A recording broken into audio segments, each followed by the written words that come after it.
Hello, people of the tube.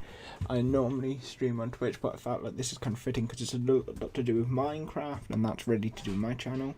Like I know the first one gets Smash Bros, but it's Minecraft Steve and Smash Bros, so you know, yeah. But that's kind of cool. Then we've got Minecon. I will have to eat because it's a long time, quite a few hours, but still, it'll be fun interacting with you guys. Might get some of the boys. Hello. Might get some boys in, talk while we watch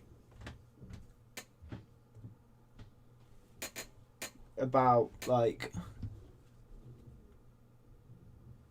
that we can talk about, like, Steve in Smash and Minecon things, like the new update and why they're wrong about which mob they want for the mob vote. But I mean, it's understandable. I mean, Moo Bloom is the superior mob, and everybody knows it. The thing is I have nothing. Yeah, they're doing a mob vote. Minecon, yeah, well, it's Minecraft Live, but it's in, like, just under an hour. It's, like, right after this thingy. Yeah, it's for this Ice Lodger, the Glow Squid, and Moo Bloom. The video's on the Minecraft channel if you want to watch it. We could actually do that now. That's something we can do.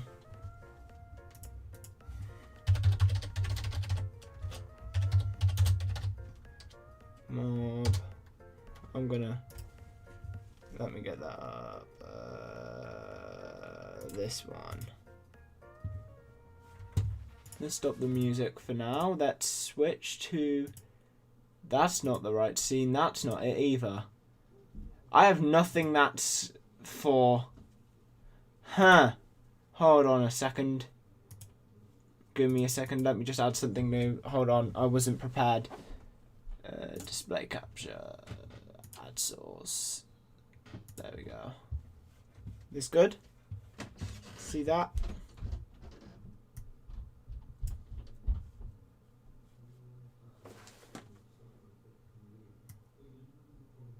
I'm hoping you can. No. Yeah, nice. Right. Ready to watch this mob vote, and we can see who's the... Yeah.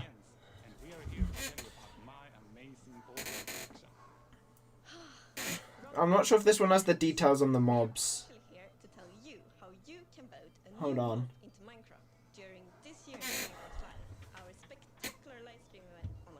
Yeah, it does have the details about the mobs.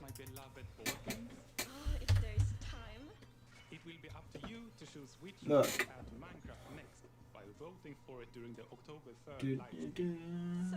make sure you watch Minecraft Live October 3rd so you don't miss your chance to change Minecraft. This is... Is it time to talk about my board games now? Right, this is the Moo Bloom. This is the one I want because it's the best. Just like we are, right, Agnes? These friendly cows live in the flower forest biome, yellow as sunshine and covered in beautiful... We can go get the more info, like it's just done in the top right, after we've watched this video, so we can read on them a bit more. I mean, we've got like 15... Actually, no, it's got 12 minutes now. Record these videos on an actual mountain. They are animated. The Isolager is a new illager that lives on mountain tops. It's a hostile mob that attacks you with clouds of flying ice. You did pack the supplies we need to survive the night up here. Right? I'm still interested because they're going to reveal what the next update is at the start. Oceans were glowier. Not me. I always wish for world peace. Sure you do. Well, wish no more. Meet the glow squid. Wow. What was I meant to say again? Vote for Minecraft? Can't talk. Must admire glow. Agnes, yes. Yay. Tell the viewers about how they can vote for the new mob. Vote for it during the Minecraft live stream. What were we talking about again? Right, let's go get this more info, shall we? Mob vote. Phantoms. Somnia is not compared. Let's go ahead. Talking about my Minecon is the Iceologer. The first one. This cold-hearted illager from Minecraft Dungeons thrives in snowy, icy, and rocky areas. If you vote for this hostile mob, they will move into the new mountain tops that tower over the overworld. Do you really want that? These mountains are so tall that vegetation doesn't grow on them. Just spiky ice formations, rocks and snow as far as the eye can see. The Iceologer would make these mountains more challenging since they don't just want to hang out up there. Oh, no? Oh no. When you meet one of them, they will hurl flying ice clouds at you. Vote for the Iceologer if you want to experience hardcore snowball fights with a stunning view. Next up, the Moobloom, the one I want because it's cool. This four-legged flower is a fan favourite for Minecraft Earth, and pretty much the opposite from Hostile. Rumour has it that if the Moobloom moved into Minecraft, they'll be able to interact with bees. But nobody has told me exactly how. It feels like they want it to be a surprise, and they don't trust me. Wait, well, the Moobloom seems like the best for more land animals, but the Iceologer seems cool for making the game harder. Yeah, but the thing is one problem is with the Moobloom, like I was just saying, they're keeping it secret, and they keep it secret with the glow squid. You'll see when I go onto that. But they just tell you what the Iceologer does. So the Moobloom and glow squid, I feel like they have got to be very interesting because they're hiding it. Anyway, where were we? That's just rude. As I am a consummate professional, do you know how much restraint it took me to write move instead of moved just now? Anyway, vote for Moobloom if you want the Flower Forest biome to be even better. This is fun, am I right? How long until... Oh, it's started. Oh yeah, it's not going to be properly done until... like 8 minutes, so we've still got time. Should probably... Hold on.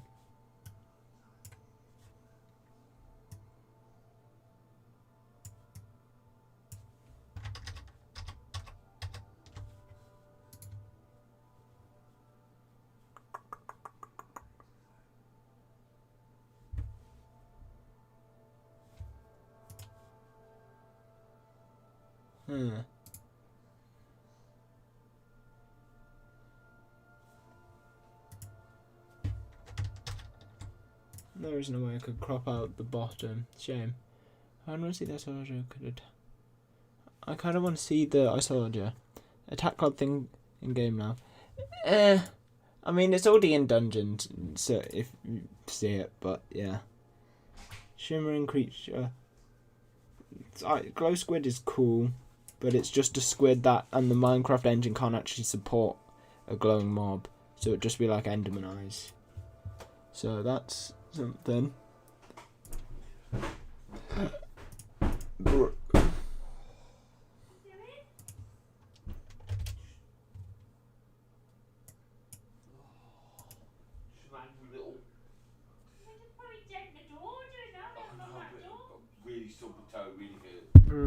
Right, this. Well, oh yeah, right, I forgot. Didn't. Well, that was what. Yeah. Yeah.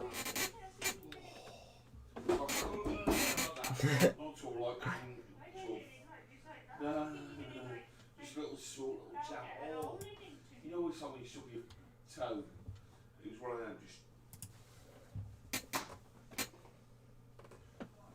This is fun. I need to pass time until like 6 more minutes, and I don't know how to do it. Time to start the music again.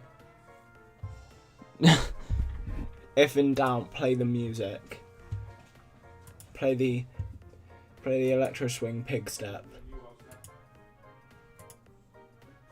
Custom emojis. I can have custom emojis.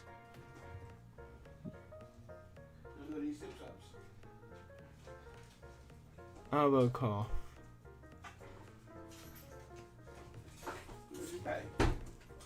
Oh, YouTube's adding custom emojis. What are you looking at me like that? Gone what?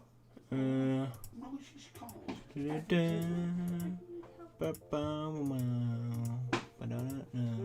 why are you looking at me like that, babe? Just comfortably. Yes. The more you drive it, the more comfortable you get.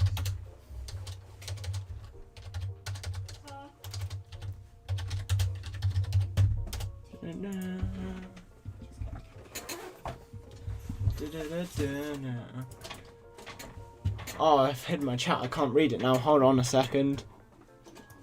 Yeah, I don't need more emotes. That we gotta see. Social distance. Why? There's a loads to do with. Okay. There's a loads to do with like virus and not dying. I mean, at least we've got a lot of music. We've got 83 songs. We ain't gonna run out anytime soon, am I right, boys?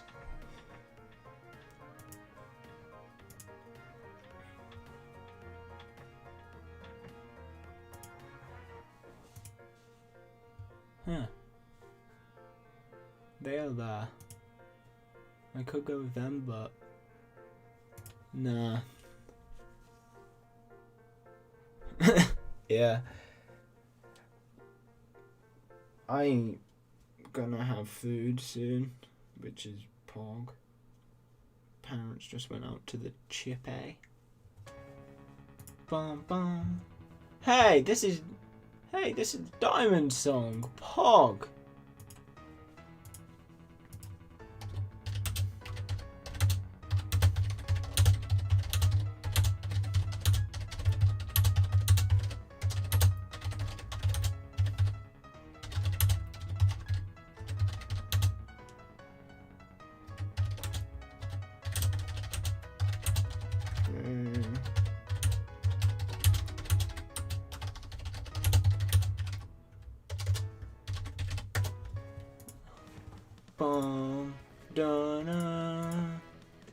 Typing intensifies.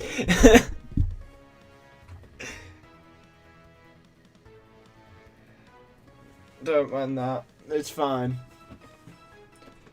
This is an interesting stream. Look at my mouse. It's just a lot of talking. Duh, duh, duh, duh.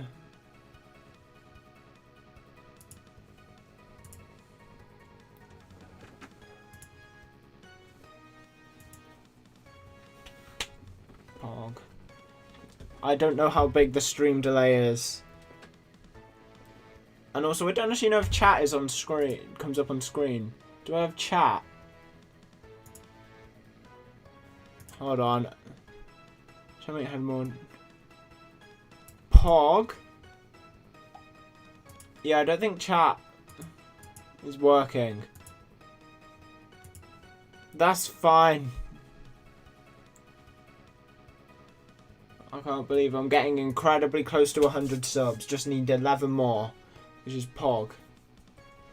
Yeah, I mean, he's hit like 100k a couple times now. I mean, in MCC, he was 3rd on all of Twitch, so.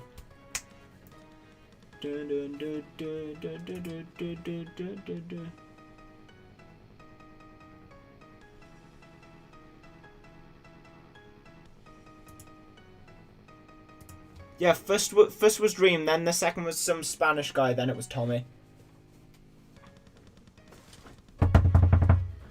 Ba ba ba ba ba ba.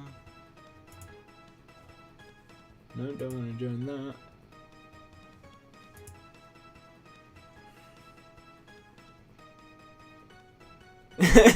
True.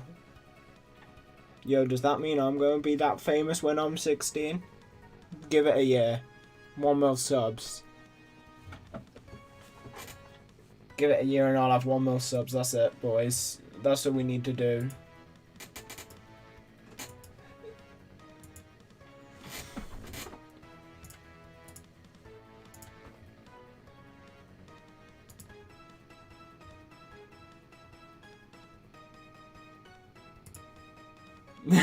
Who knows?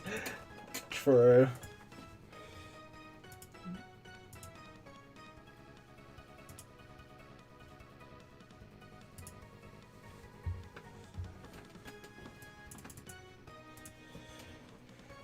Pog, 1 more minute, boys. 1 more minute, and we're watching how good will Steve be. Oh, it's on, boys. Stop the music. I hope you can read, because I'm not reading. I might read a bit. Zora Limited. I created business with other companies. Pog. Just the 7th DLC fighter for Smash.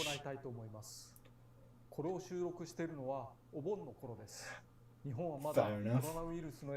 Japan is strongly affected by COVID, so we're asked to stay indoors. Hey, look, he has Minecraft things over here. Look. The Super Smash Bros. Team is also continuing development from home. Pog. It's still difficult around the studio to gather in it. That's why I like to present from my home once again. Nice, nice. Good job, Mr. Sakurai. My boy Sakurai. No one's laughing at my jokes. Don't worry, we laugh, Sakurai. You're cool. 海外の方にとっては申し訳ないですが、字幕で表示されていることと思います。吹き替えもなかなか難しい状態でして。開発時になかなか困ったのは、私自身がテスト対戦をあまり行えないことですね。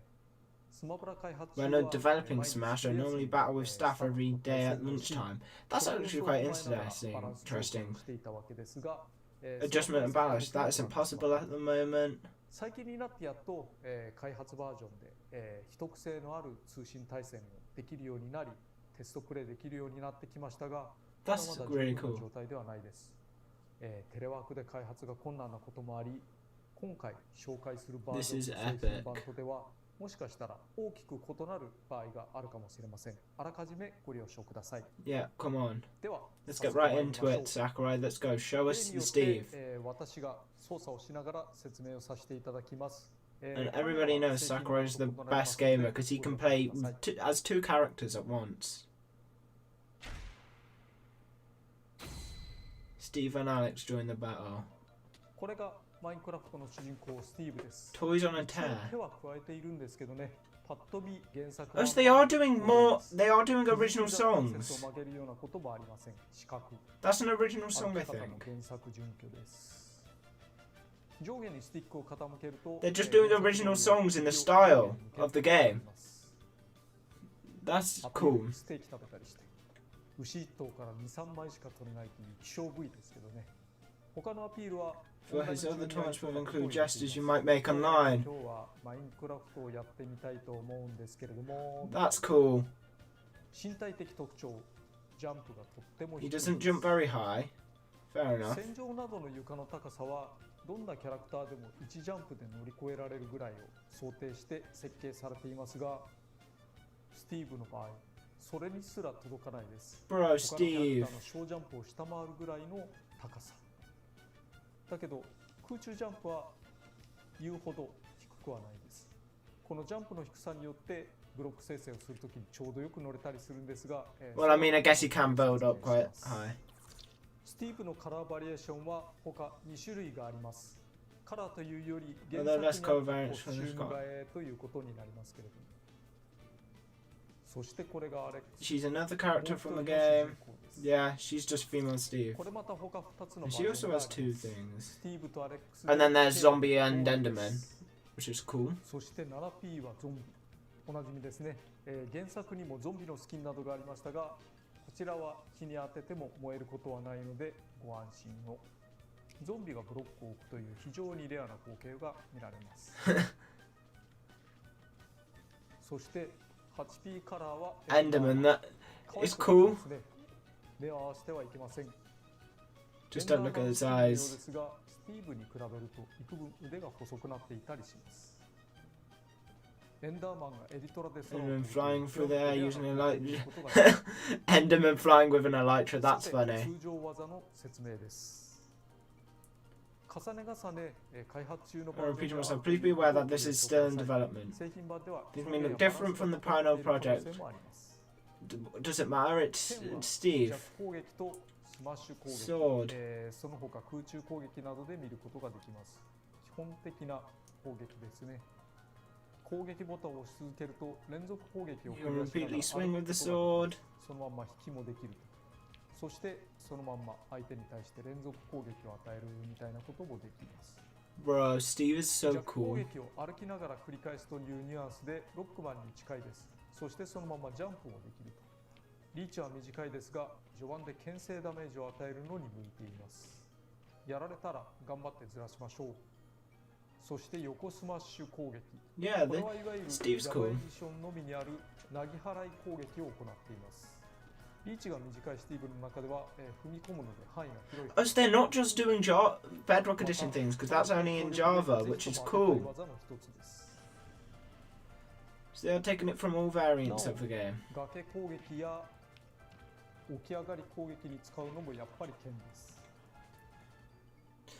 He's lying. 斧、これは Yeah, Mario does look out. Everyone just looks out of place in Minecraft. 木を切るような時に上を向きながら斧を振ってたりしましたよね。斧も剣と同じくボタン長押しで連続使用することができます。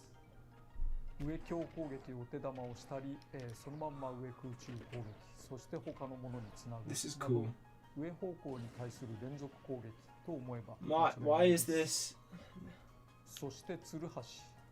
採掘ごとにも使われるんですけ Oh, れ you ど can も、 actually mine. ダッシュ攻撃、そして、空中での前後攻撃に使われたりします。 Huh. まずダッシュ攻撃。リーチの短いスティーブにとっては踏み込んで、攻撃をする技なので、リーチ Huh, 的 this に is 使います。吹っ飛ばし力も十分にあります。 Nice. そして前空中攻撃、後ろ空中攻撃。だいぶ似ている技ですが、ちょっと特性違います。前空中攻撃にはメテオ You're がありま fat. す。 This is so. 後ろ空中攻撃は吹っ飛ばしや威力が高いです。使い分けていきましょう。剣を振りながらジャンプをすると、 Sword, you land it with a sword. やるとしたならば、少し間を置いて話すなどしてください。 Yeah. それでは動画 Craft. Okay, now this is interesting. 木材、石、 You can go all the way to ダイヤモン diamond. ドと装備が強まります。 This is cool. クラフトについては後で説明します。 That's cool. You can upgrade the power. 耐久度があって、使いすぎるとそれぞれで壊れ Oh, る。 they break.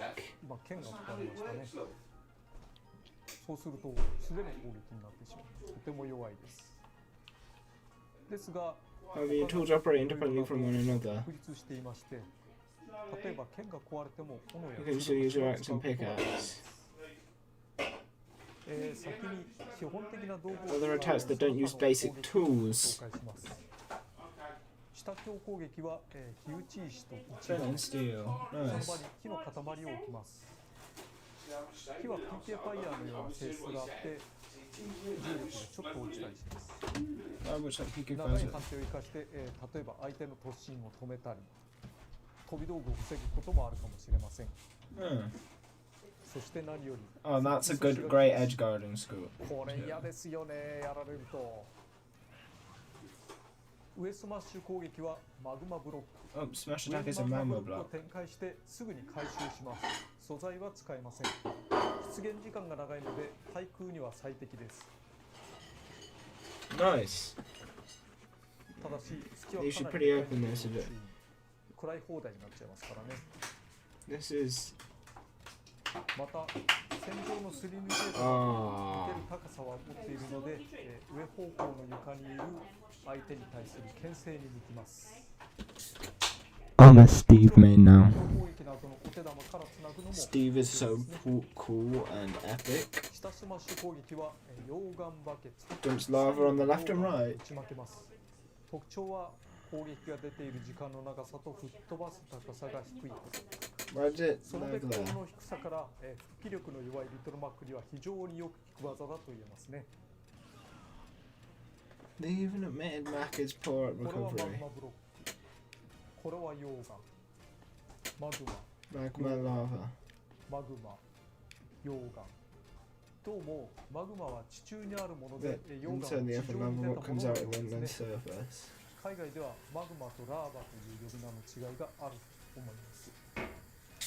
下空中攻撃はカナトコ、鉄素材を一つ使いますが、非常に強力な落下攻撃を仕掛けることができます。こんな感じ。カービーのストーンより Kirby stone, it falls straight down. You can cancel it part way through. Nice. そして Grab is a fishing rod. Oh, so it's a tether grab. 少々 Nice. かかっても掴めます。掴んだ相手は柵に押し込めたりして、 They'll be thrown 投 into げ the るは fence. そのまま釣り竿で投げ、シンプルですね。前投げと上投げはピストンを Forward 使い and ま up す。 throws use the 前投げは piston. 上投げは真上に結構フィニッシュ力もありますね。下投げはカナトコを呼ん Summon で an anvil that flattens the opponent. That's cool. ですが、 I thought I'd hit anyone in my lifetime saying I'm a Steve main now. Yeah, I play Steve in Smash ぶつける Bros. ような技になっちゃう。弱い。ただどちらの場合もコンボには向いてますね。ここからは必殺技のご紹介です。マインクラフトだから採掘やクラフトがとっても大 Are 事。 essential. ここからア At レック this ス point, の I'll be 切り替え explaining で説明をし using ます。 Alex. 通 Fair enough. 常必殺技は地上と作業台前と空中でそれぞれ異なる動きにな I りま grabbed す。 it in そ the れぞ end. れ They're on mine. 採掘、クラフト、そして、ブロック生成です。これだけでかなりの要素がありますから、 Please listen よく聞いていただ closely. ければと思います。採掘は自身の目の前にある地面を掘り素材を得ることができます。より良い素材を得るため、とにかく暇を見つ You けてお try くこと digging が大事です when。you have spare な time. お、床の素材によって道具を Change 勝手に depending 切 on り the 替え area てい you ま are すね。 digging. 木材だと If it's wood, you'll use an axe. If it's stone, you use a こ pick. こが Basic Minecraft. こういう地面みたいなところではシャベルを使っています。 Shovel. また壁 You か can らも also 採 mine 掘 walls. すること Oh, が可能で nice. す。そしてその素材を掘る速さや獲得しやすい素材は床の材質によって Different 差が depending 出 on ま the す。例えばこれは So 土を掘った場合、木を掘った場合、石を掘った場合、鉄を掘った場合、素材の出とかに Different 差がある materials の ねが分かりますでしょうか。つまりこういったステージでは必然的に木材が多く取れることになります。こういったステージでは、鉄ばっかりが取れることになります。戦術が地形に依存するというある意味実にマイクラフトらしい、そしてすがすがしいほど無茶な仕様ですね。ファイナルファンタジーシリーズの風水師みたい。ちなみに木材とか石とかとは関係ないこういうところ、こういうところでは砂がたくさん出ますね。こういうのは通称グレード1と呼ばれていて、その他という扱いで構成しています。ところで、ステージによって素材が異なるというと気になるのが戦場化、終点化ステージですね。戦場化や終点化を使う人はおおむねランダム要素のない戦いを好むと思うのですが、お任せ戦場などを使っていると運によって戦法が大きく変わってしまうかもしれないし、そこで戦場化終点化ではその地形モチーフに関わらず出現素材を一定のものにしています。見た目は多少違和感があるかもしれませんが、勝負優先ということであしからず。いろんな素材の中で様々な用途がある鉄はとても大事ですが、床が鉄だと掘削速度が遅いため、鉄ばかりあるステージが必ずしも有利とは限りません。他素材が枯渇しがちなので、戦法を少し変える必要がありそうです。なお、素材を持ちきれないほど採掘すると、素材をどんどん捨てていってしまいます。後ろから出てるやつはそうですね。こうなるともったいないので使っていった方が良いと思います。そして得た素材を道具にするのがクラフトです。スティーブやアレックスの道具には耐久度があって壊れてしまいます。攻撃にしても採掘にしてもこんな感じ。そんな時はこの作業台です。試合を始めると As the onset, one of these will always appear. Oh, they just appear when you start. その Nice. 作業台の目の前で必殺技ボタンを押 Press してください。 B. 手持ちの素材で道具をクラフトすることができます。 The best また materials you 壊れて have. いない場合も耐久度が下がっていたら修繕を行うことができます。手持ちの素材の中から製作可能な Yeah, that makes some 最も sense. 有効なものが作られます。優先度が低い順から木材製、 Wood, stone. I'll be right back. You can tell me again. 鉄製、金製、ダイヤモンド製の道具ですね。やはりダイヤモンドの剣は強力だからぜひとも欲しいわけですが、お得なことに、剣、斧、ツルハシ、シャベルのすべてを、同時に作ります。だからダイヤモンドの剣ができるときはツルハシもパワーアップするという。ツルハシは攻撃だけではなく、採掘などにも使えますから、どちらにしても非常に便利ですよね。だから、ぜひともパワーアップしていきたいところです。頑張ってダイヤを掘ってダイヤの武器、ダイヤの道具を手に入れるというようなことが大事ですね。ちなみに金の道具は全体的に脆くパワーもさほどではないですが、攻撃がスピードアップするというメリットがあります。なお床素材によって素材が取れる順番というのは決まっています。実は運じゃないんですね。だからどんどん掘っていけば必ずダイヤに Okay. つけます。 What did I miss? Did I miss anything important? 作業台というのは We're at food now. 攻撃でも敵の攻撃によっても壊れてしまいます。そうすると作業台がなくてとても困りますよね。ですが今出たように When does this get on my table? On my chair. ただそれよりも覚えておいてほしいことがあります。シールドをしながら必殺技ボタンを押す。これによっていつでも作業台を呼ぶことが可能です。こんな遠くても呼べるという。だからですね、作業台を使わせまいとしてこの作業台の前に陣取ったりすることは実はまあまあ無駄だったりします。回避しながらだと出すことができません。ちゃんとシールドをして必殺技ボタンを押すようにしてください。なお、Right. 使用と言えるんですけ We're ど all も、 good. 他の人が出した作業台というのは他の人が使うことができます。なんかおかしいですけどね。次にブロック生成について、空中でスティックを倒さず通常必殺技を使うとブロックを生成することができます。 Great book. Press B in the air. 安い素材、簡単な素材から使われていきます。そしてボタンを押し続けたままジャンプしたり歩いたりすることで連続的に生み出す。 Hold B. This is so cool. これかなりの技術だと思うんですけどね、特にプログラマーはお疲れ様でした。これを実践するために、We have to update every stage. ただブロック Oh は my. 乗ったりしているとすぐに壊れてしまいます。また自分も相手も攻撃によってブロックを壊すことができます。頭突きなんかでも壊れるんですけどね、こんな感じで。どれぐらいで壊れるかはその素材の硬さ次第です。これをどのように使うのかというと、例えばですね、吹っ飛ばされた時の、フォローで使ったり、 Now that's そう just. になった時フェイントとして使うと。 That's got to be S there because you can completely regain your recovery by doing that. そしてこんなこともできるかも。 You could not make it. You could build up, then you can recover again. 何らかの可能性を感じないですかね、こういうの。とありえないところから地上攻撃を出したりすると、吹っ飛ばし力が高いので不意に KO を狙えるみたいなこともあるかもしれないですね。最終的にこんなにうまく決まるものかどうかは分かりませんが、とにかく People can't say I'm ありそうに感じます。 playing a character because it's good taste. Steve's my boy. 生成には制限を設けています。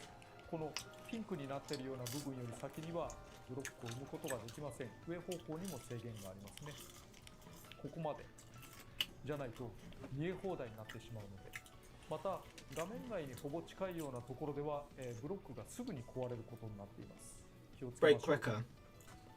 生成のための素材は、 I'm 安 cutting い the 素 chips 材 in か a ら使っていきますが、鉄を使うのはもったいない。これ鉄です。ああ、もったいない。なので、ゲージをしっかり見ることが必要になります。アレックスの蓄積ダメージ表示の上にある素材ゲージに注目してください。これは入手できた素材が比率で表されています。この場合、左から土、木材、石、鉄です。鉄だけはいろんな技で使うので、比率に関係なく8個ぐらいは、個数を確認できるようになっています。それ以上になるとゲージがフラットになります。鉄を使うと1個ずつゲージが減っています。こうやって鉄を使うと1個ずつ減ってますね。鉄の道具のクラフトには鉄素材が必要です。金、ダイヤモンドも別枠で表示されています。これが明滅していれば装備が作れる証拠。この場合ダイヤが作れるということですね。なお、レッドストーンも掘れますが、その表示は省略。Yeah, redstone. What's up with redstone? と説明がかなり長くなりましたが、採掘、クラフト、ブロック生成をぜひ使いこなしてもらえればと思います。横必殺技はトロッコです。トロッコを生み出すためには、鉄が必要で、レールを敷くには雑素材が必要になります。素材がないとレールが敷けないので、今のようになってしまうという。鉄だけのステージだとトロッコは生みやすいけれども、レールが生み出せないなんてこともあるかもしれないですね。トロッコからはいつでもジャンプで降りることができます。原作同様、坂は苦手で登りきれませんが、こんな時には加速レール、パワードレールなどとこれです。最初に出たのが分かりますでしょうか。金とレッドストーンがあればいつでも加速レールを出すことができます。もちろんスピードが乗っていれば見切られにくいですし、威力も高いです。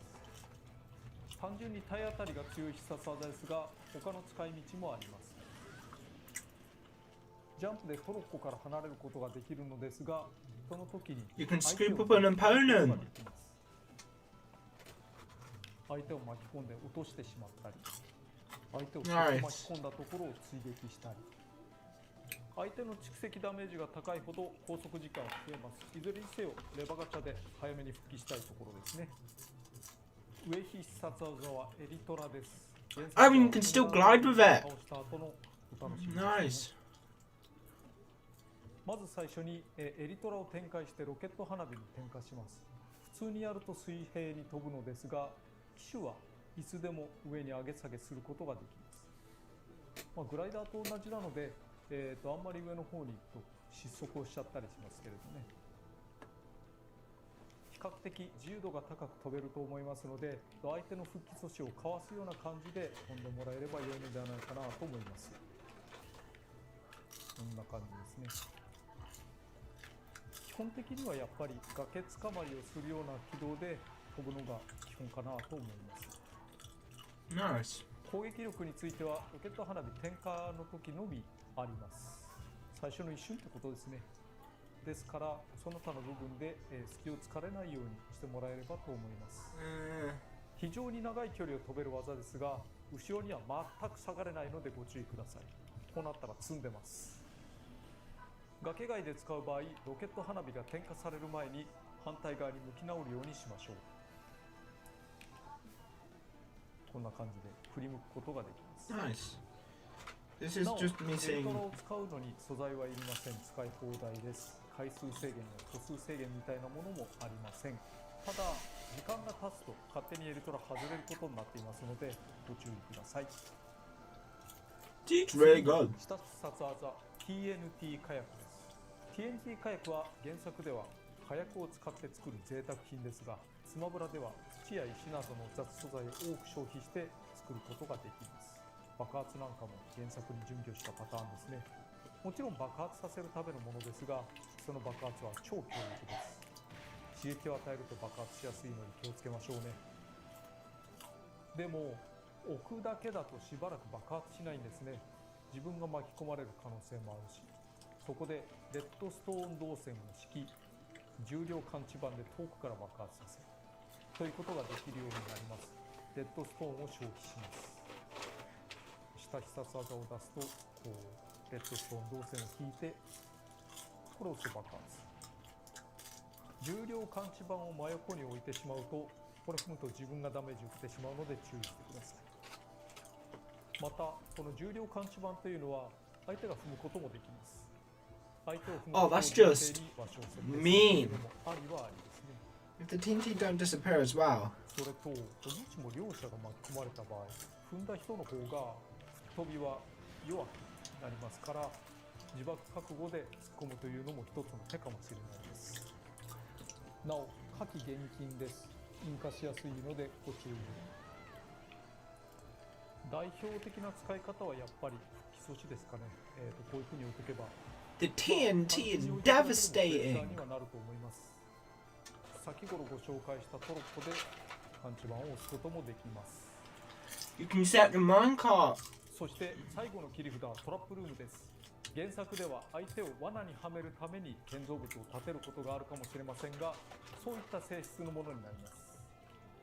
巨大ピストンを呼ぶ、吹っ飛ばすトラップルームに閉じ込めて、クリーパーが大爆発引火、そして勝利のステーキという実にすがすがしい、引っかかったら超嬉しいみたいな攻撃です。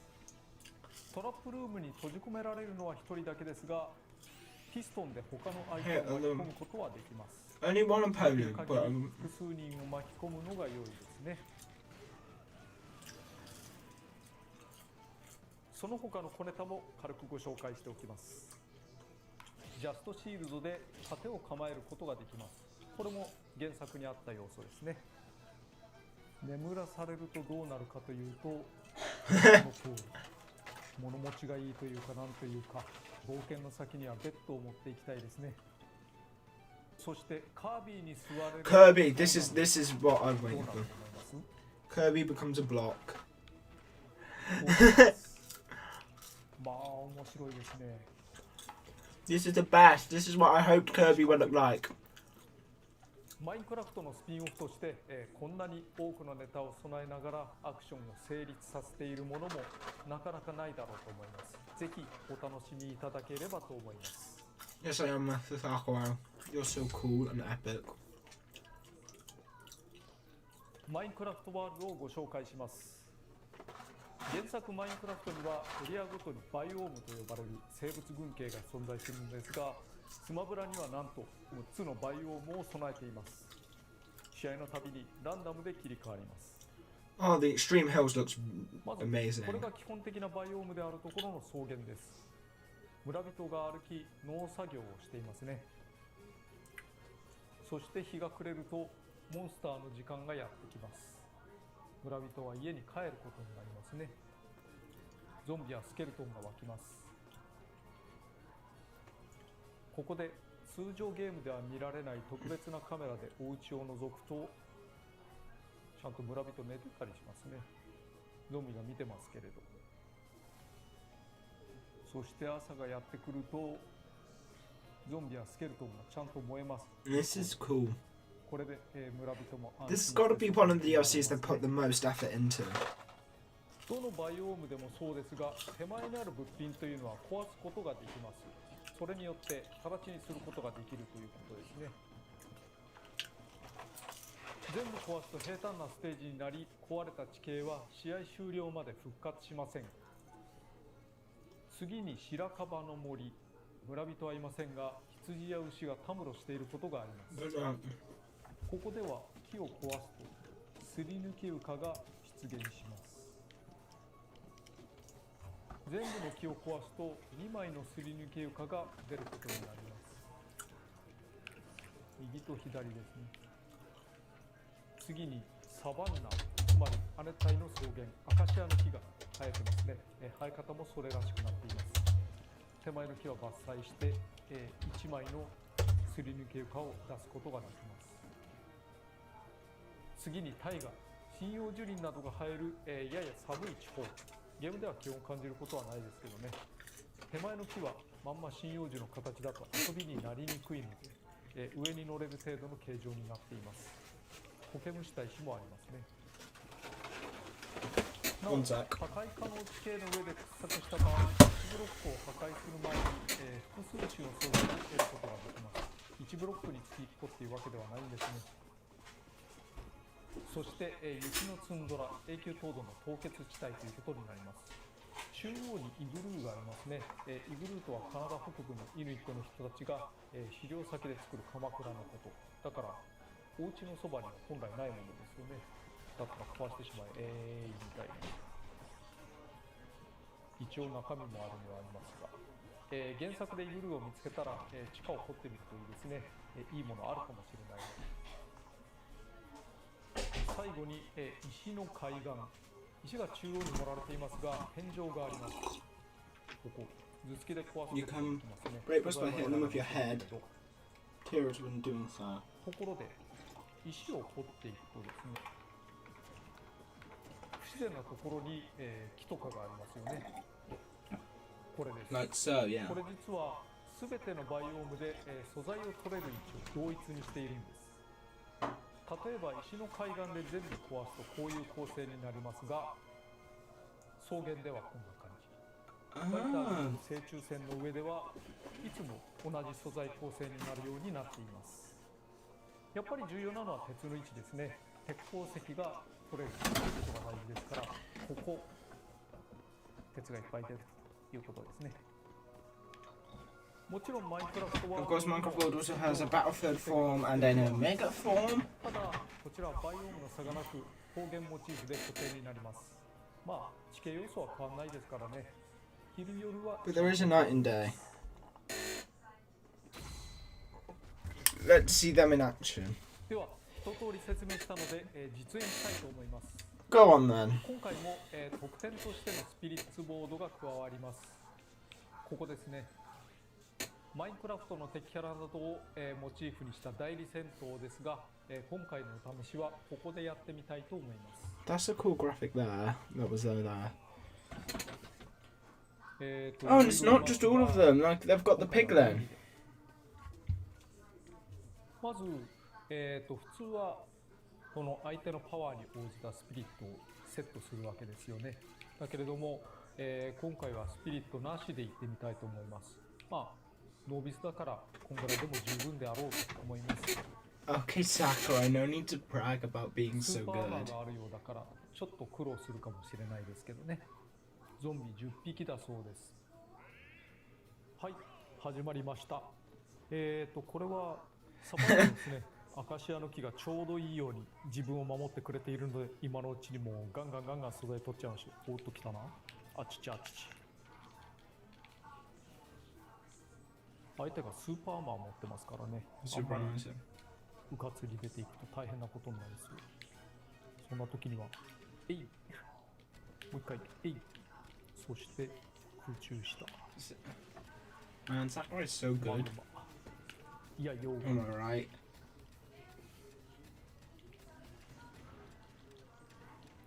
まあスピリットがないと言っても I こ can のぐ win らいなら against the opponents of this なんとか caliber. なりそうな印象はありますね。このお菓子は取っておこう。なぜならトロッコを通すため。こういうの置いとこう。あー父、どうしようあれ。 Why is it not blowing up? Ah. 自分でやられてどうするという。これは空中下に頼っちゃう。まだまだ鉄はいっぱいありますからね。ほい、落ちちゃって落ちないね。じゃあもう一回。あ、発射。もう一回。 Bruh. まあ Let's see ノ this picture ー of ミスですから animation. ね。このぐらいは簡単にいきますね。でもこれだとちょっと物足りないから他のお題も行ってみましょうか。なんか両方ともスティーブってことだからコラボ感がないですしね。じゃあスライムで行ってみましょう。 Oh, slime's just a load of green Kirby's. アレックスに変えました。いよいよちょっと強くなるので、スピリッツを装備しません。ちょっと厳しい戦いになりそうですけれども、まあなんとかなるでしょう。ならないかも。原作のスライムを踏襲しているから分裂するんですね。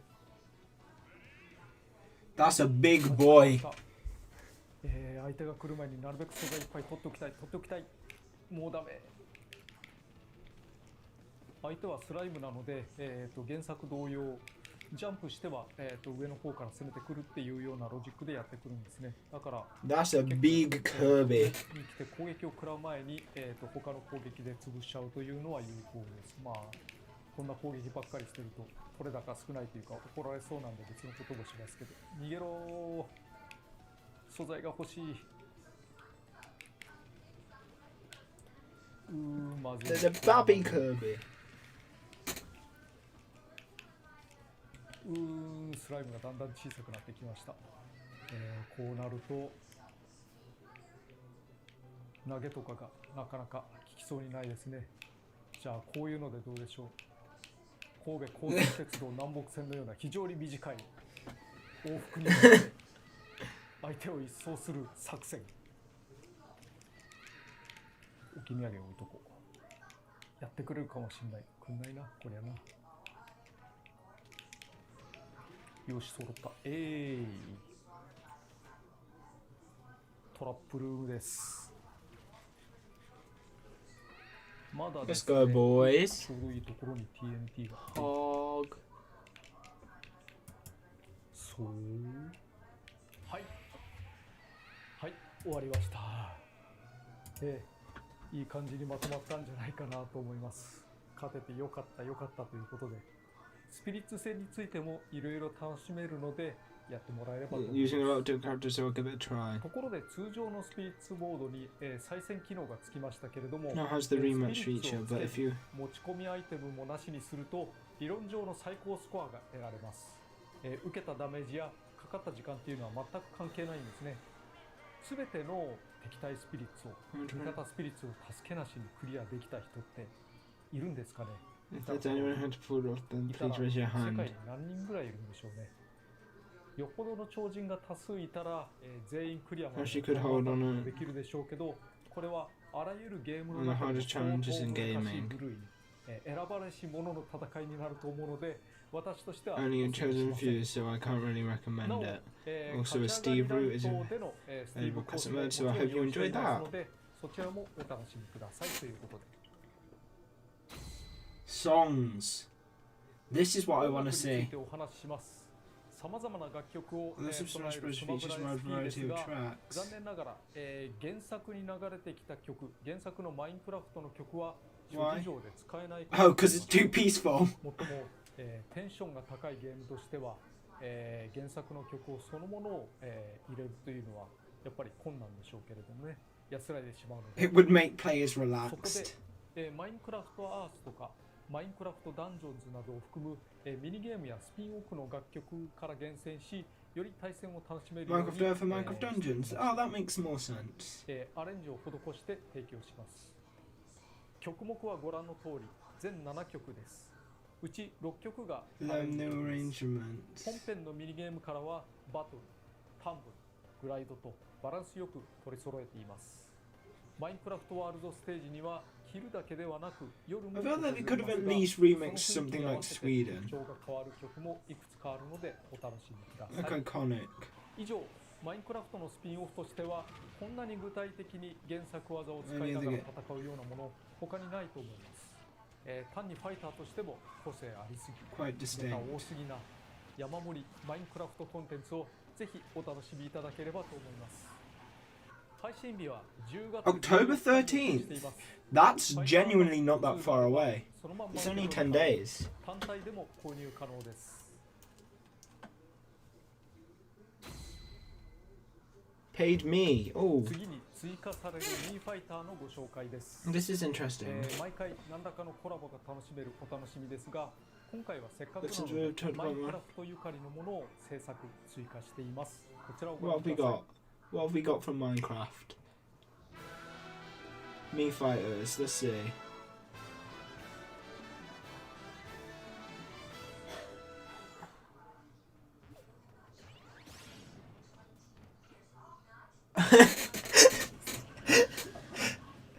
That just looks really funny.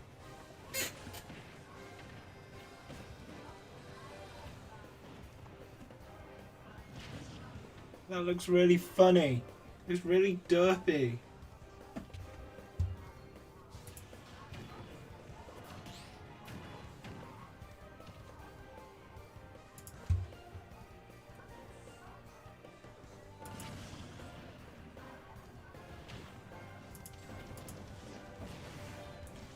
Madama.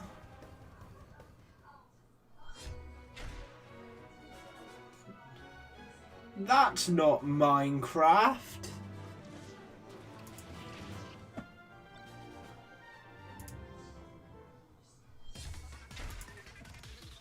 Bomberman.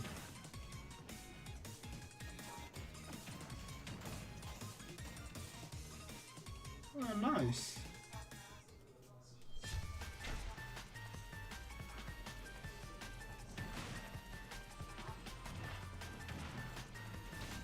I mean, we still have an hour before Minecon Live. So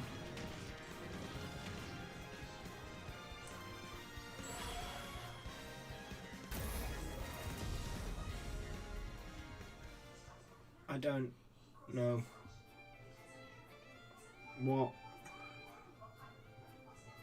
what we're exactly. ボンバーマンはすでにアシストフィギュアでも客演していますが、ミーファイターで操作できるキャラクターになりました。本体のカラーはミーのイメージカラーに合わせられます。ボンバーマンだからといって爆弾技が増えるわけではないので、たまにはアイテム十文字爆弾縛り乱闘なんていかがですかね。アミーボ。次にアミーボについての話題です。この前ジョーカーと勇者のアミーボについて、ご紹介しました。スマブラではそれぞれ育てて遊ぶことができます。この放送がある頃には発売されているのではないかと思われます。今、手元にあるこれらも普通に製品版です。すると次なのですが、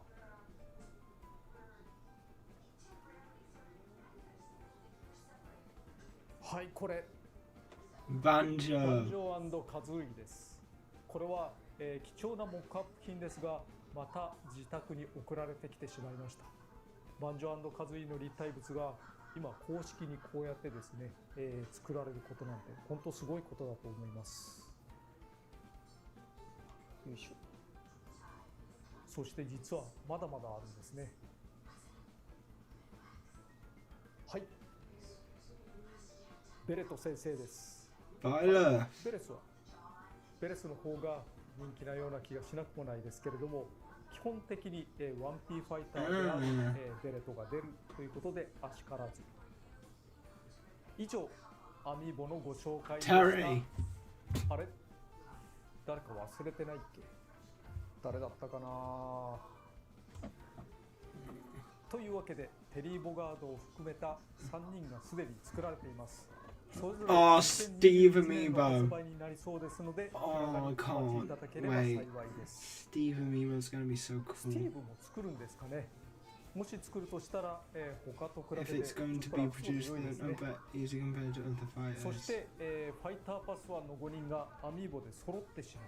しかしこう考えるとファイターパスって安いなって思ってしまいます。たったアミーボ2体分、この中の2体分でファイター5体か6体、ステージや数多くの楽曲が楽しめてしまうという。この5体を、全て買う俺が満たない価格でファイターパス2を含めた11体全てを遊べてしまうという。スマブラが売れ、購買層が厚いからこそできるサービスなのですが、曲もステージも込みでお得だと思います。ファイターパス2をお買い上げいただくと、残り4体のお楽しみも待っていますので、こちらもどうぞよろしくお願いします。すでに配信され少し前の話になりますが、アップデートがについても軽く触れておきます。小戦場というステージを追加しました。ワンオンワンをするには戦場だと少し広い、終点だと物足りない、そんな人のための追加です。戦場系で全ての楽曲から曲を選べるようにしました。ただ1000曲にも及ぶ曲を俺曲セレクトで設定するのは現実的ではないですから、都度曲選択してもらえれば幸いです。他の俺曲セレクトで確率がゼロになっている曲はなりません。そして、通信環境の調整、ラグやマッチングが少し改善されています。しかし、ユーザーの通信環境次第で通信環境が良くなる以上に有効な手はないですから、できれば Wi-Fi ではなく有線でつないでほしいなと思います。実はキャラクター選択のエントリー時に LR ボタン系を除外したり、スティックを倒した時だけエントリーするなど、ユーザビリティの改善も少しずつなされています。スマホの世界における売り上げが2000万本を超えたそうです。すごい数ですよね。新しく始めた方も多いということになります。なので、見えない工夫や調整などは、可能な範囲で、適宜施していきたいと思います。So, what's everyone's opinions on Steve? Chat. マイクロソフトさんにお世話になっております。原作のモヤンさんにもお世話になりました。こんなに多くのネタ感が楽しめるダウンロードコンテンツもなかなかないと思いますので、ぜひ楽しんでいただければと思います。今回もまた私の自宅からお送りしました。新型コロナウイルスの影響もありますが、日本では大雨や大暑に見舞われまして、撮影現在全国各所で40度に迫る暑さが続いています。何せよ、室内でたっぷり楽しめるゲームというのは環境が厳しい時には特に助かるものです。I don't think it's 15 minutes. That's not what that says person on Twitter. もしくは、一人のゲームプレイヤーとしていろんなゲームを楽しんでもらえればなと思っています。以上、ディレクター桜井がお届けしました。それでは。Thank you, Mr. Sakurai.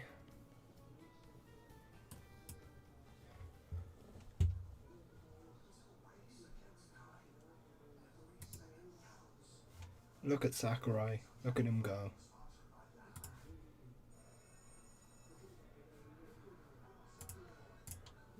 Right, I'm gonna go to a quick be right back.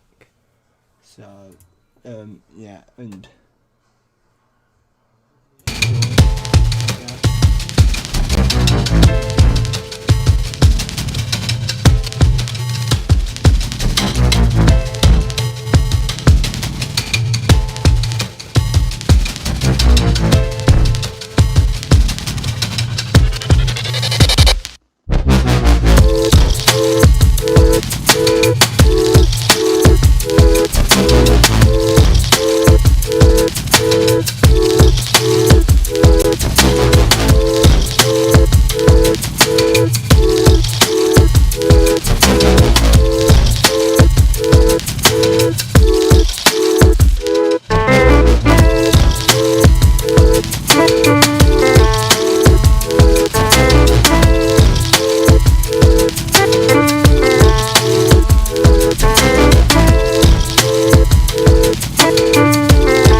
I keep clicking the wrong thing. I guess we can play our music again. What we want to do? Chat. Chat. In the chat. My boys. What we want to do while we wait. We have quite a bit of a time to pass. So, we need something to do. What we thinking?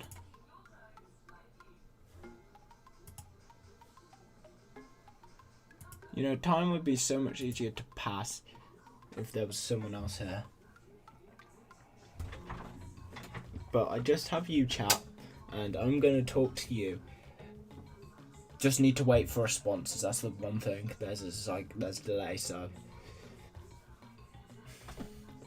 like. Oh, it's only 20 seconds. Hello.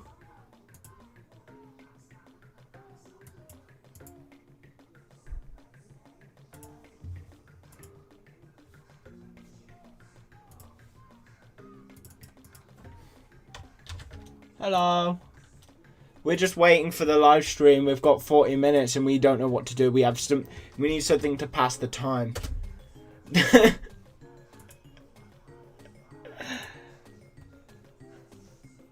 Any ideas?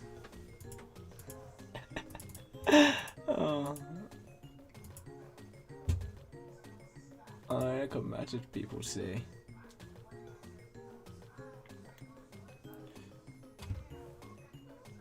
So I don't want to join that when I'm streaming and they don't know. I mean, I guess I could message them and say.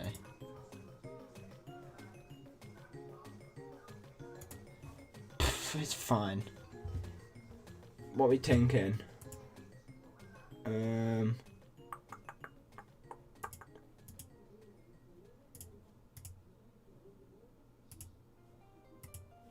Darn it, I'm clicking the wrong.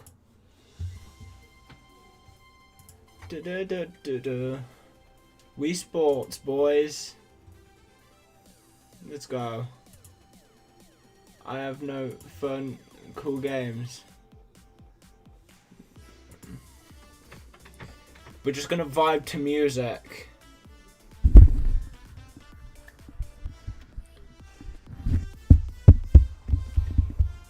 I guess that's all we're doing, boys. We're gonna vibe to music and talk to chat. So, how's everybody's days been? I guess. I mean, you could always hop on Hypixel a bit. We got 40 minutes. Play a bit of the Bed Wars.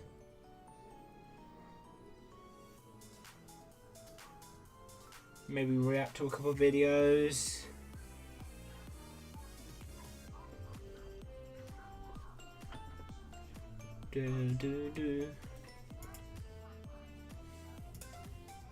Man, I love my stream music playlist. It's so good.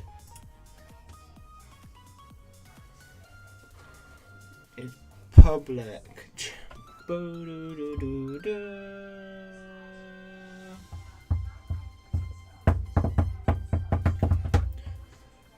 It's public on my VODs channel, which is just second channel in the description. I should really title it VODs channel, but it's fine. Bah.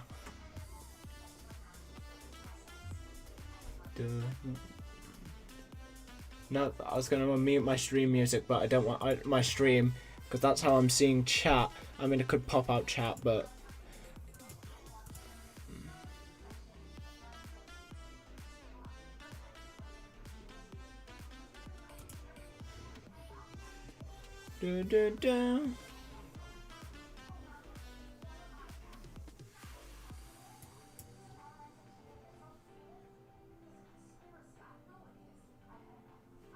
It's not even 20 seconds like I thought. It's because I accidentally paused it a bit ago.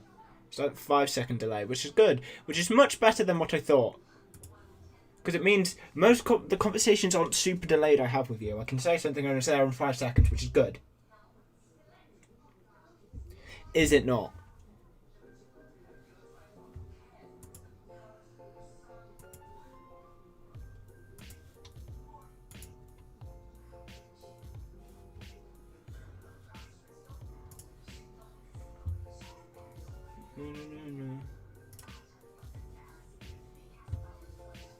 Bum, bum, bum, bum. Gotta save that, am I right, boys?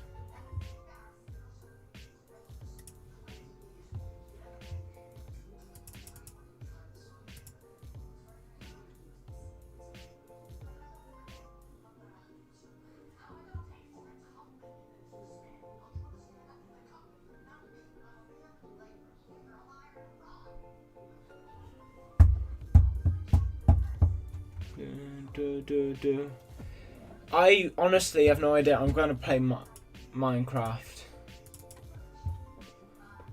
We're going to load up the craft.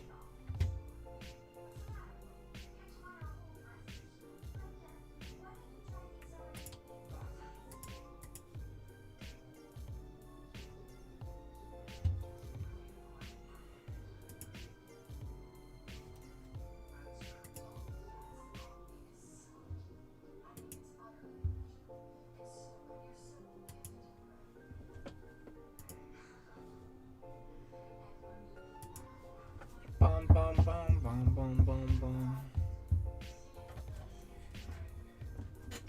Bum, bum, bum.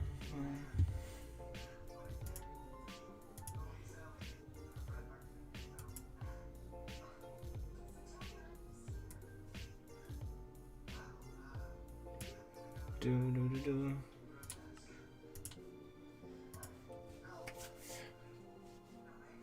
bum, bum, bum. I should really go full screen, but I don't really want to because I want to be able to. Oh, I'm in business suit. Oh, Lucky Blocks. This is fun. Oh, they only have duos. I need a friend.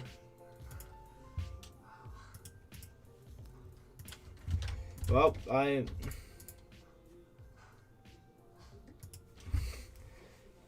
I guess we're doing this.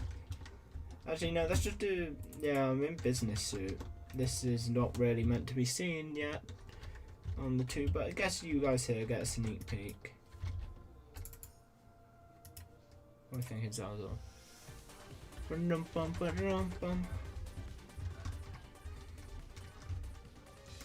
Yeah, but I guess you guys on the stream can get a sneak peek of Turbo Business Skin.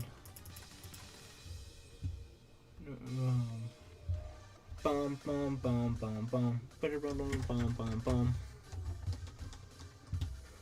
If anyone asks, we're passing the time.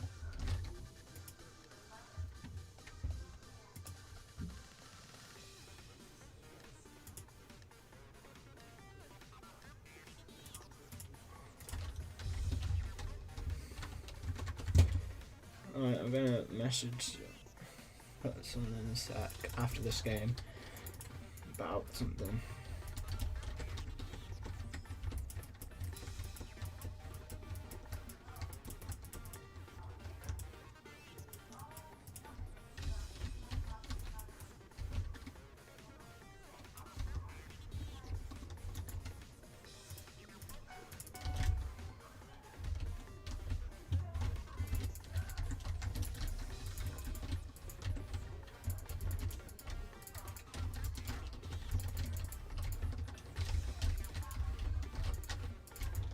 Let's go. This map's got quick generator, which is good for my kind of style, so I can quickly. Darn it, he has the. Oh, we need to get a TNT, which means more gold. It's all good. We're a professional Minecrafter.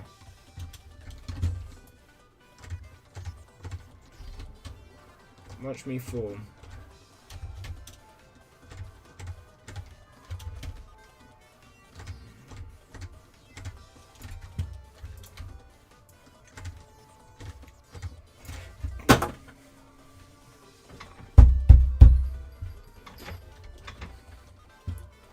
How do I mess up? Oh, my Optifine zoom's not set to the right key.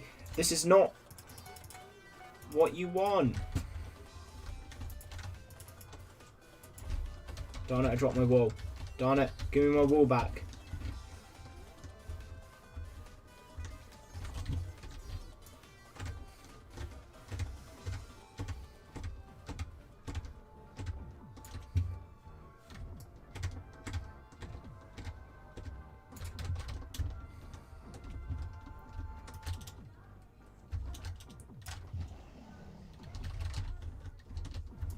Let's go, boys.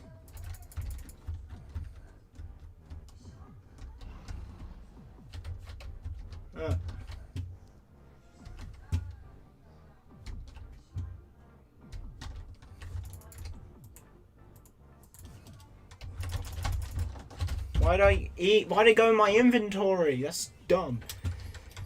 Boom, boom, boom, boom, boom, boom, boom, boom, boom.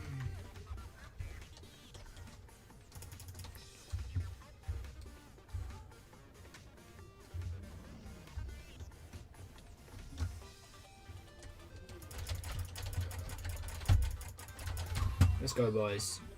PogChamp. Pog was in the chat.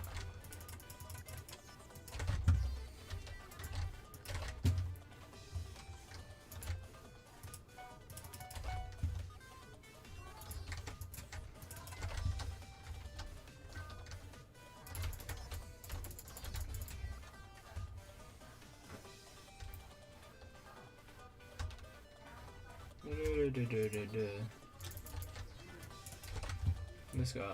Oh, we don't have enough for proc. Time to go back. Oh, it's the drop of the song. Du, du, du, du, du, du, du, du, du, du.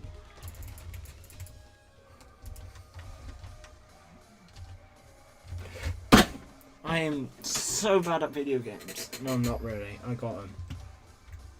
I got green. Can't be that bad.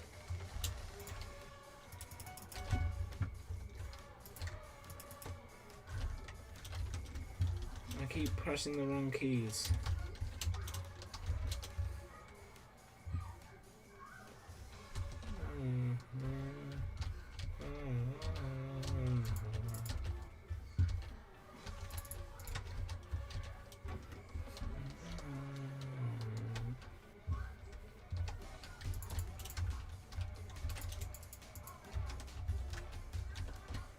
I'm misclicking a lot. Why? Why am I doing this? Which one? No, it's this guy. Sharp. I just say we didn't have enough of proc. We did. I meant sharp.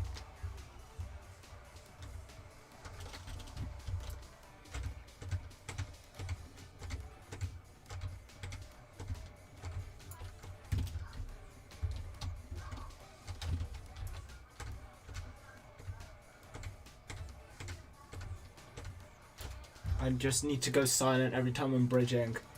You see, that's why whenever I prefer making videos with other people, because it means when I'm bridging. Oh no, that's my emails. They'll show up in stream too. That's not good. That normally doesn't happen. Why is this? Why? I need to stop this.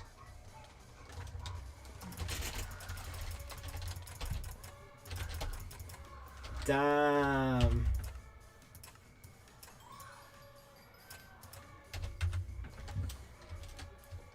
We good now, bro.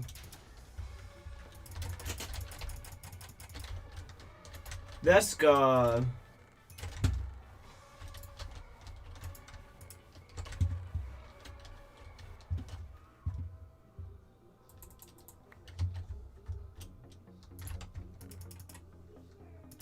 Let's get prop.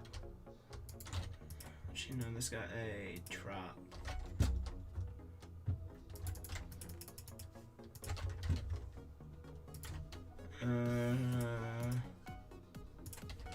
That's the wrong thing, but I guess we have it now.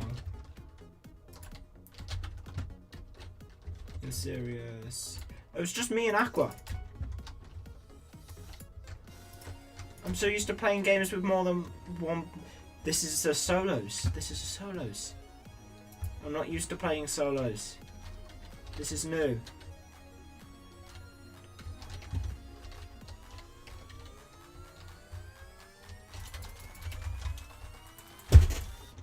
Darn it, he fell. He jumped down.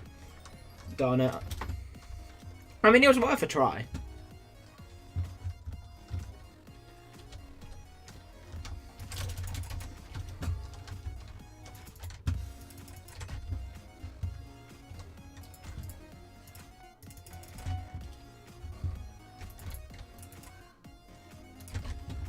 It was worth a try. I mean, it didn't work.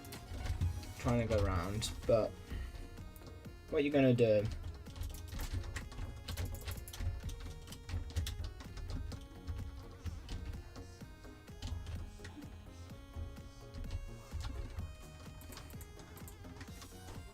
It don't work, that ain't my problem.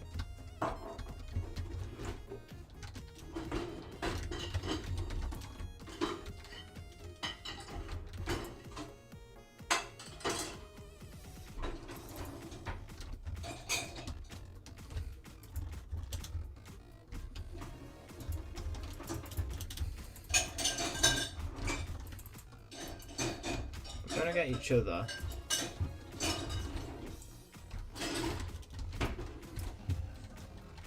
I'm not gonna jump just in case. There we go.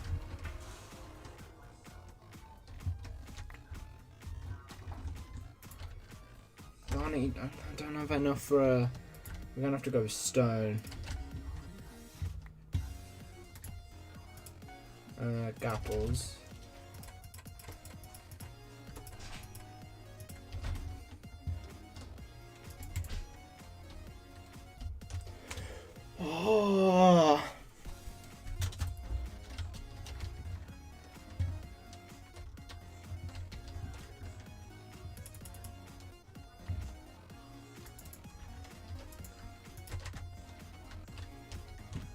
no, he has access to the emeralds. Well, actually, I do too. I'm just waiting. I need an iron sword first. Well, an iron sword will be favourable.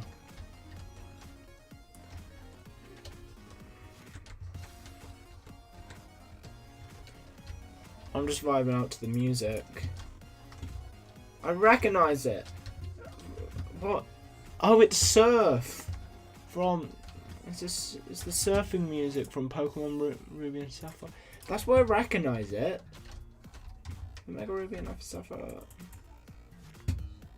Like, by recognise it, I mean I recognise like the original song, and the song that it's remixing. So, Mega Ruby and Sapphire.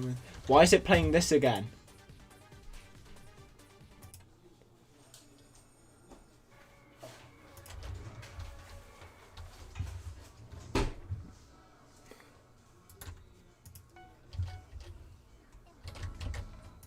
Paul. Let's go, boys. Should we get... Oh, this isn't... This is the not... Okay. We got 2 iron golems. Let's go, boys. Born and raised. Please.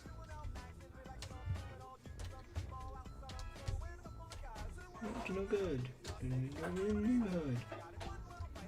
That's good.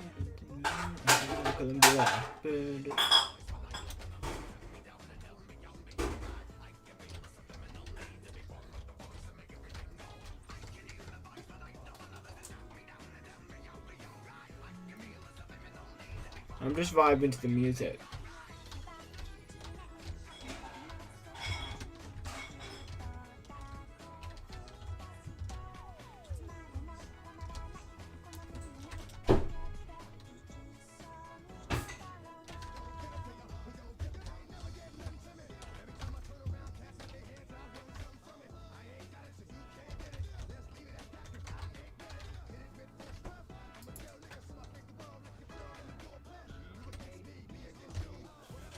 Did I get him? He embeds.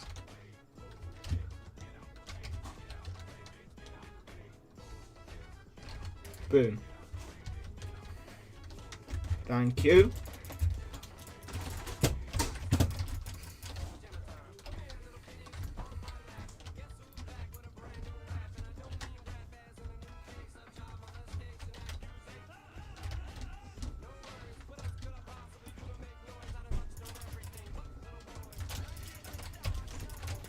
Oh, GG's.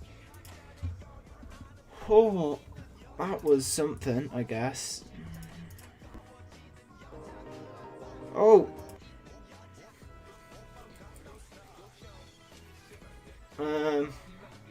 That's me. With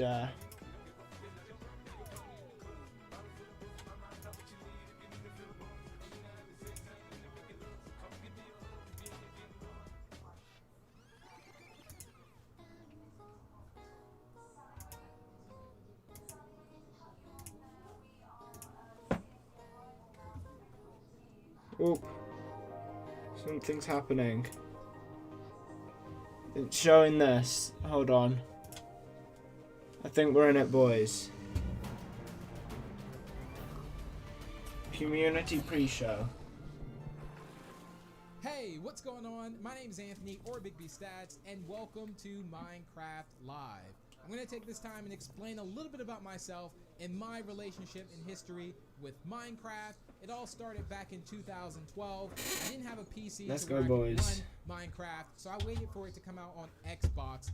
I got it, and I just fell in love with it. I went to events, I met a lot of people, and I get a chance to do this right now, all because of Minecraft. That's allowed me to have this opportunity. I was also a part of the Minecraft live show back in 2018, which was the first time they brought on creators, and it was just incredible. But it's a brand new year, and this is just going to be phenomenal. Now, this year is the community pre-show, so you're going to hear a little bit about what's coming today. Also, we're going to hear from a few of our friends and what their year has been like, and what we love to see coming to Minecraft Live this year. Now, if you do speak another language besides English, don't worry, we're working with community rebroadcasters who speak other languages that are helping localize the broadcast. So head over to minecraft.net/live to view the list of rebroadcasters. Now there's a very special person I want to introduce you to, and this is a person that you can just feel their energy through the screen. You know, if you ever just look at someone, it's like, wow, this person has so much energy. They have made my day feel better, and this person is going to be Shovel. So here she is. Wow. Thanks, Bigby. Hello, I'm Shovel, and welcome to my house. I hope you're all staying safe and healthy. You might recognize me from last year's event, or you might not. I was blonde back then. I'm a longtime Minecrafter, YouTuber, and lover of all things that let my imagination run wild. I'm also a known cat lover, and I would love to show you one of mine, but every cat owner knows you cannot tell them what to do.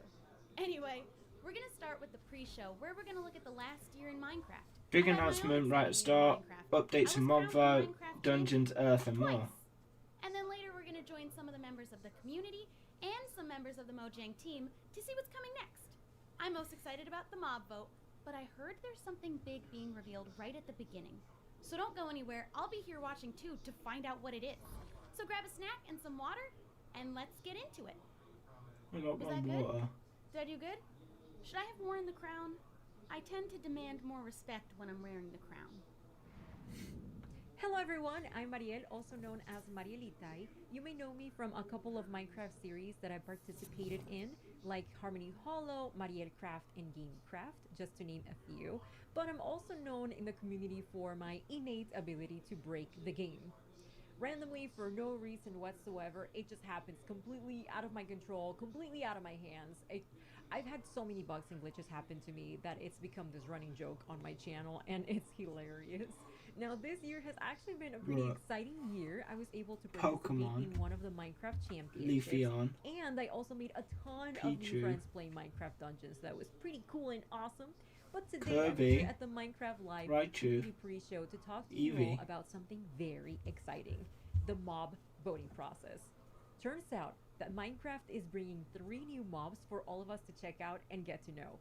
We have the Moobloom from Minecraft Earth, that's the my Ice boy Villager from Minecraft Dungeons, and last but certainly not least, the Glow Squid, a mysterious new mob that's also from Minecraft Earth.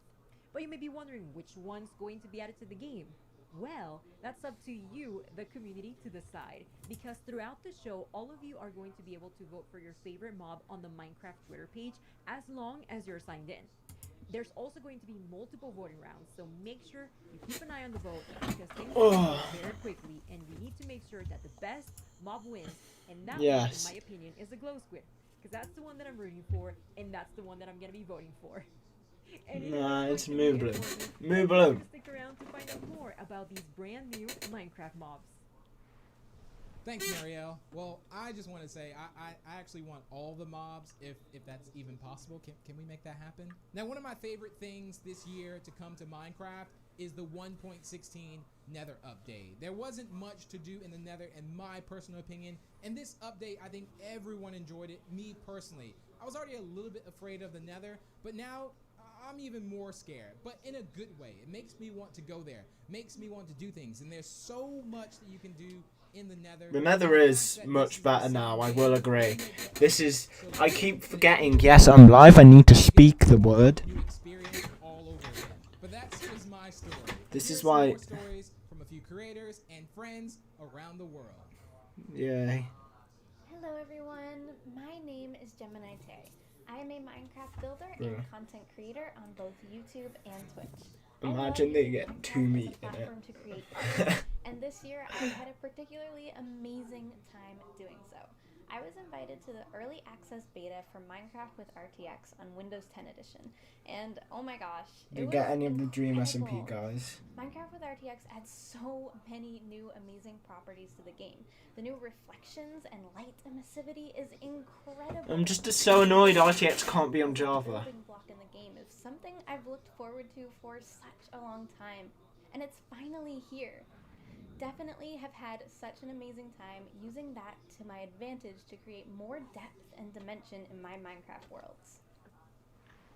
Fala galera, eu sou o Forever Play Games, crio conteúdo de Minecraft pro YouTube há mais de 8 anos e hoje eu vim aqui falar pra vocês as duas coisas que eu mais gostei do update do Nether. Então beleza, estou aqui no meu mundo onde eu jogo no modo sobrevivência, não uso criativo pra nada. E como uma pessoa que joga muito Minecraft mesmo, uma das coisas que eu mais gostei do update do Nether foram os blocos novos. Então se você der uma olhada daqui, eu fiz um portal que vai pro meu Nether utilizando os novos blocos. E cara, é sério, eu fiquei apaixonado nas possibilidades que a 1.16 trouxe pra gente no termo de criação, cara. Esse fogo azul e essa black stone. What language is this? Dá pra você fazer ambientes totalmente diferentes de antes. E passando pra nossa segunda coisa, nós chegamos nos novos biomas. E isso eu acho que foi uma coisa que a Mojang focou muito em tentar deixar o jogo mais vivo.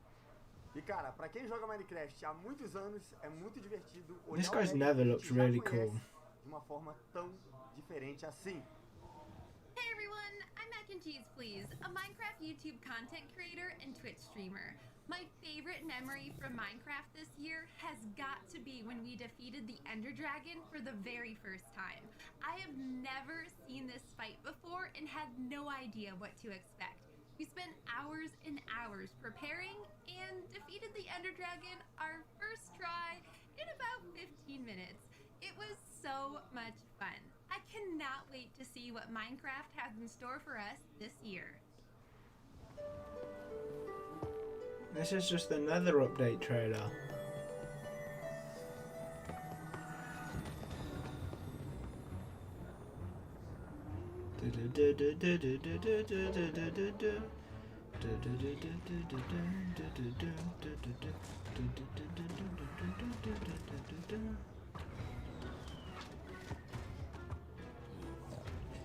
And these goofballs got themselves in Smash Bros.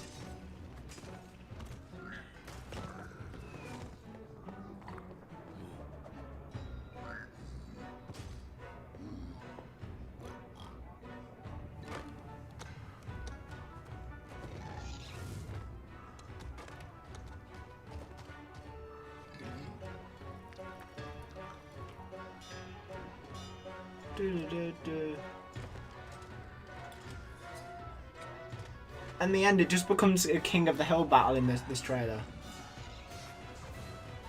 This is literally just King of the Hill. Why can't this happen? This would be cool. Make this a game mode, someone. Is it too loud? Can you still hear me? Over it. Why did someone in chat tell me? Hey Minecraft Live, I'm Nick Pickett. And I'm Elliot Short. And we built a one-to-one replica of the University of California, Berkeley with 200 of our fellow students, faculty, and alumni, and hosted a virtual graduation there. During the ceremony, we had the pleasure of working with the university, a production company, and dozens of our own builders to produce a graduation unlike any seen before. We had 7 speakers join us that day, including our school's chancellor and Minecraft's own Lydia Winters. In addition to the ceremony, we invited the Global Class of 2020 to a 2-day music festival with over 60 artists performing back-to-back to celebrate. With the help of some of the most talented builders and developers, we hosted it all in a reimagined version of Berkeley's Greek Theater. This project grew to scales that we never expected. On top of all of this, we decided to take all this attention we were getting and put it towards a good cause, which is why we partnered with a charity to raise thousands of dollars to support pandemic relief. From all of us in the Block League team, we hope you're enjoying Minecraft Live. Okay, so we've heard about how 2020's been for a few people within the community, but what's next for Minecraft? Yo, we're watching Minecraft Live. It's Minecraft Live. Well, it's Minecraft Live, but I'm still going to call it Minecon. Maybe a monster, and you will be walking out. This is the pre-show, community pre-show. The actual thing starts in like 10 minutes. Not a phantom, and it would actually pick you up and take you through the sky. I think that would be really cool. But yeah, 12 minutes actually it says. Now the community has always speculated what the next big update for Minecraft could be. Yeah. A new mob, a new boss, a new biome. A good time. As you're making your guesses right now, I would assume we're gonna go ahead and throw some more ideas in the mix. Well, hello there, Minecraft Live. Oh, it's Scar. I am a content creator and a member of the Hermitcraft server, and I have now been playing Minecraft for 10 years. This is my 10-year month anniversary, and what better way to celebrate 10 years playing Minecraft but to hang out with you here at Minecraft Live and to speculate on what we'd like to see added to Minecraft. And way back in the day when they added colored glass to the game, I thought, how cool would it be if these naturally generated in caves as if they were crystals? Just colored crystals hanging from the caves just to add a little life, a little energy to the caves. And I thought that would be fun, but let's take this up a notch. Say we're down in the caves and we break open a wall into a gigantic cave with cathedral ceilings, crystals hanging down from the ceilings. And these crystals come in all the variety of colors in Minecraft, and we pick out one that we like. Say we're gonna pick out the orange one, and we knock down that orange crystal, and we can take the fragments of this orange crystal and put it in a torch or put it in a lantern, and we're now casting orange light in Minecraft. That is right. We can now cast colored light of all varieties in Minecraft with torches or lanterns to add more atmosphere and more design possibilities with our builds. Just imagine your builds now, but being illuminated with colored light. How amazing would that be? Now, another thing I'd love to see added to Minecraft is some way of auto-loading and ejecting music discs from a jukebox. So now we have colored light in the game along with auto-playing music. We have basically together here created a disco on Minecraft, and that sounds absolutely amazing. So let me know what you think of those. Auto-playing jukeboxes, that's cool. Find out what for real is coming soon. Hey everyone, it's Drew. We have been huge fans of Minecraft since the very beginning and have so much fun creating videos. From silly build competitions to our epic survival series. Creativity is literally limitless in Minecraft. That's why we're so excited for the glow split. Ooh, we could build a glowing underwater city. Yes. That'd be so cool. Yes. I wonder what we'd be able to craft. Maybe we'll be able to craft glowing armor. I wonder what sound the glow squid make. Like this. Lovely. I'm gonna make it my pet. Okay. Bye. 안녕하세요 마인콘 시청자 여러분들. 저는 유튜브에서 마인크래프트 채널을 운영 중인 램램이라고 합니다. 저는 8년 동안 마인크래프트를 즐기고 있는 만큼 저에게 있어서 마인크래프트란 제 일상에서 정말 I think they're from Taiwan, not China. Hello! 굉장히 많은 콘텐츠를 녹화하고 업로드했는데 Watching Minecraft Live. 팬분들이 직접 만들어주신 I called it Minecon Live because I don't care. It's Minecon Live to me still. I should probably rename it, but still. 바다를 굉장히 좋아하기 때문에 마인크래프트 바다에 더 멋지고 예쁜 블록과 강력한 보스몹이 추가되길 바라고 있습니다. 이상으로 여러분들에게 저 램램도 아니고 마인크래프트에서 보고 싶은 여러 가지들을 말해보았습니다. No need to brag. 항상 저에게 좋은 추억을 주는 마인크래프트 정말 감사하고요. 여러분들도 계속해서 마인크래프트 라이브 쇼 많이 시청해 주세요. 그럼 안녕. 안녕. Hello, my name is Iskal. I'm a Minecrafter, and today is a big day. That day is an omega. Get turbo to 100. Yes, I agree with this statement. And the greatest surrounding Minecraft. Now, being a big action RPG fan, I've obviously been completely stuck with Dungeons since it came out, and we've already got lots of new stuff. Like we got the winter update, we got the jungle update. I wonder if they'd get any of the Dream SMT. Upgrade, maybe mountains, like dungeons goes Everest, or maybe any of the Dream SMP guys. That'd be kind of weird, swimming around underground and stuff like that. Anyway, personally, I'm hoping for two things. I'm hoping that would be Listen to what I say. a little bit more like Yeah, imagine Tommy in it. I'd love to see like Listen to what I say. Sub to turbo. Pog. Yes, listen to that. No, that's not a dab. That's a hand. That's an elbow cough. But that doesn't fit the situation. It's elbow cough, not a dab. Haha, elbow cough. Put it on the wall. Memorize it. That would be absolutely amazing. You know, that's a very good point. Wonder what's coming next in Dungeons. Well, I guess we'll have to see. Thank you from me and everyone you've seen so far for watching the pre-show. Minecraft Live is just about to start. 7 It's minutes. a small part of this community. So let's see some other great moments from this year in Minecraft. Thanks everyone. I want to see what they've got. I earned this crown the last time. I get to wear it until I am dethroned, which means I can wear it the whole time until then. There's a lot more rainbow because it is in honor of it being Pride Month. Was geht ab, Leute? Heute spielen wir Minecraft. So it's starting right now.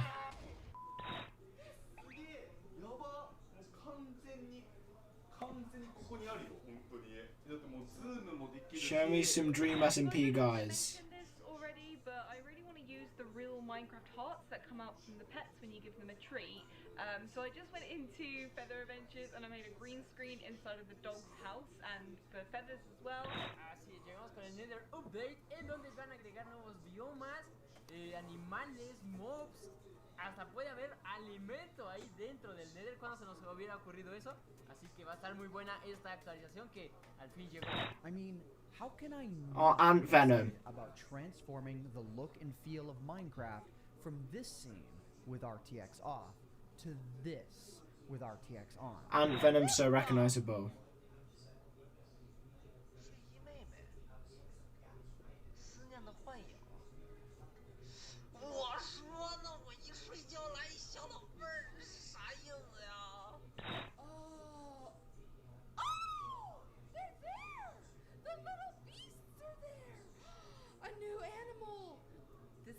This is kind of blowing my mind. When a Sweden man's in 我乃 populous. 齐天大圣孙悟空是也，身穿黄金锁子甲，头顶凤翅紫金冠，脚踏五 Yes, 四 apart from this guy, I don't know. These new adventure crystals that allow you to experience adventures in your home, in your backyard, or wherever you are, instead of needing to go out and discover them. 这个吃瓜亭呢，也应吃瓜群众们的要求啊，把上面的这个不对称棋盘换成了好多的瓜，同时可以有6个人在这吃瓜呢，想想都有点小兴奋。 I'm a bee. Did y'all see that? That was insanity. Yo, we stinging up in here. Check it out. I got a whole mess of power. Y'all Bees are cool. bees. You can just keep spawning in all these bees. I'm literally just right clicking. That's a lot of bees. 마인크래프트 던전스 굿즈. 아 이렇게 봐야 되네. 개봉해 볼게요. 자, 오, 야. I found the mobs. I found them. Thankfully found them. Excuse me, I don't appreciate. No. Well, I gotta show you how to play my game. Are you watching? Whoa, the bees are really angry. Are you watching? What did you do? Dude, the bees are so mad. I'm just gonna leave you to it.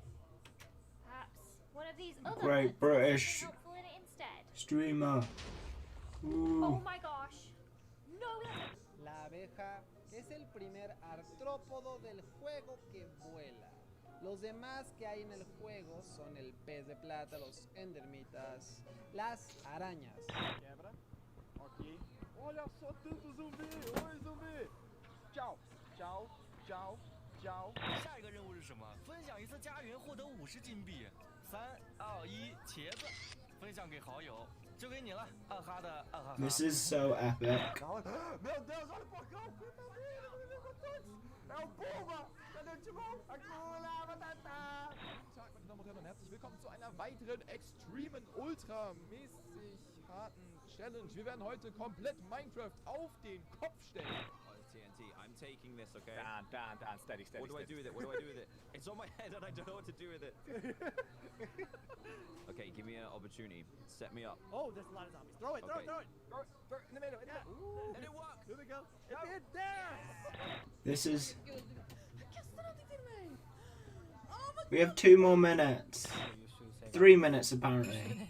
So it's at 1 past.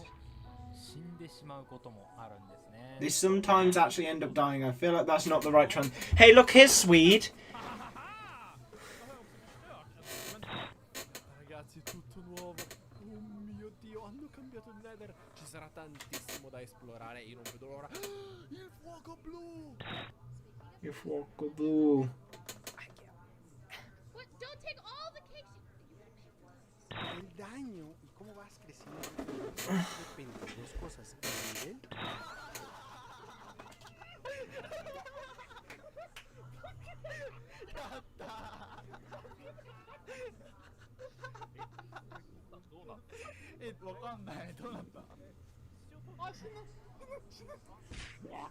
아쉽다.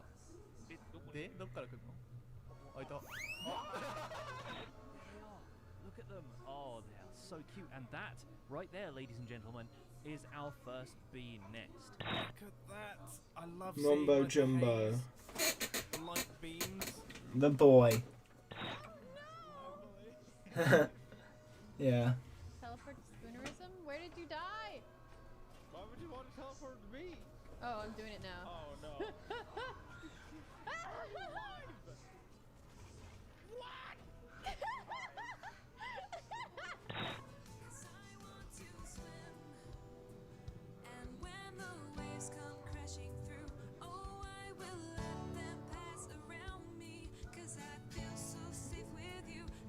What?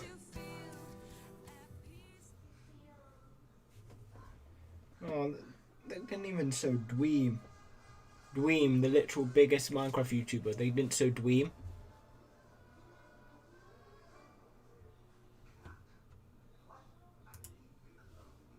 I can't believe they didn't show Dweem.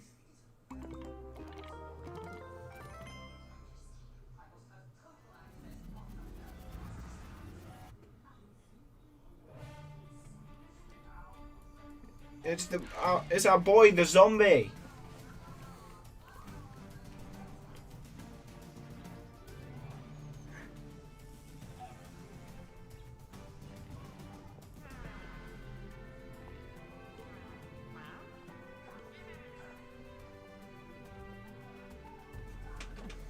What's the key think he's doing? Why are you running?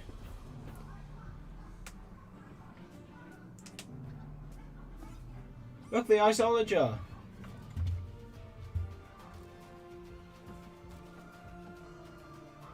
Glow squid.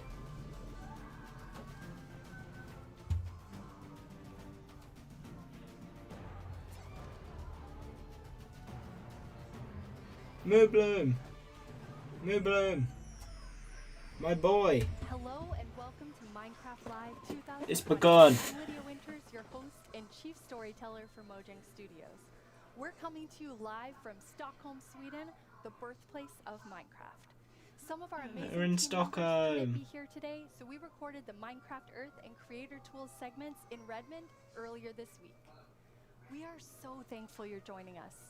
Before we get started, we want to acknowledge the number of challenges around the world right now, as well as the mental, physical, and emotional toll those challenges are taking on all of us. Is that the first thing they're going to announce is the big update? The opportunity today to take a breath, have fun, enjoy the games we love, and celebrate all of you, our incredible Minecraft community.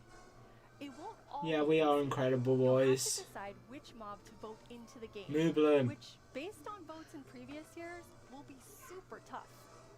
You'll not only get to hear about what's coming to your favorite Minecraft games, you'll also hear directly from the development teams. We want you to leave today knowing about the exciting additions coming to Minecraft and also why our team has made those decisions. An insider's look at what's brewing at Mojang Studios. Today, The we're goat's kicking up there. things off with the announcement the of goat. we're gonna tell you right now. I mean, it's got to be the update with the mountains. Hi, Agnes and Brandon. Hi. Hello. Let's do this. So, okay. The next update is Yeah. the update that we know that so many of you, and well, so many of us as well, has been wanting for such a long time. It's the Caves and Cliffs update. Wait. They're actually doing a cave update? They're actually doing a cave update. Seriously, like, I'm so excited about this. I mean, even before I joined Mojang, I was always thinking about, like, when is the cave update gonna come? And this is it, but it's also got the cliffs as well. It's got the mountains. Like, this is such a big update, and I'm so excited. How are you feeling, Agnes? Great, like, no, it's so good. So we have been working on this update for quite long, and we're like, we can't wait to tell everyone, and now we just announced it. We're actually getting our first live look at some reactions. Okay, that's very cute. Those mobs are very, very excited. This year we asked some of our communities to submit questions that we'll answer across the show. This first question definitely feels like something everyone wants to know. Mi pregunta es, ¿por qué se han tardado tanto en actualizar las cuevas? ¿Cuándo llegarán? En verdad que hemos estado pidiendo esto por muchísimo tiempo. Why has it taken so long? Like Brandon, I've been waiting a long time too. Yeah, that's a very good question. So since this update really is the update, like we have been dreaming about it for so long, so it felt so important for us to do it right. Like we don't want to rush it. But now we feel it's the right time. Like we have spent the time we need to really like understand the vision we have for the update, and also to make sure that we understand what the community actually wants. And we've also like planned around it to make sure that we really can work together with the community to make this an like as epic update as possible. And we have also hired some new amazing developers to the team. And you're one of the amazing developers, Brandon. Yeah, I joined this year in January, and I And actually this is came from the epic. community. I used to do modding for 10 years. One of the first mods I worked on was the Aether, which is like a dimension that had sky islands and stuff. And yeah, I'm just so happy to be here and work on an update this epic. It's so happy to have you. We have another creator question. Hi, I'm the Pink Diamond Diva, and this is my question. Are you making the caves more advanced for older players so they can mine deep, or are you making them more accessible and easy to navigate for newer players? Such a great question. Yeah, I mean, This is so with this update, pog. we're making sure that we can have as much variation as possible within the actual caves themselves, but we want to make sure that the old caves are still retained as much as possible to keep that classic feel.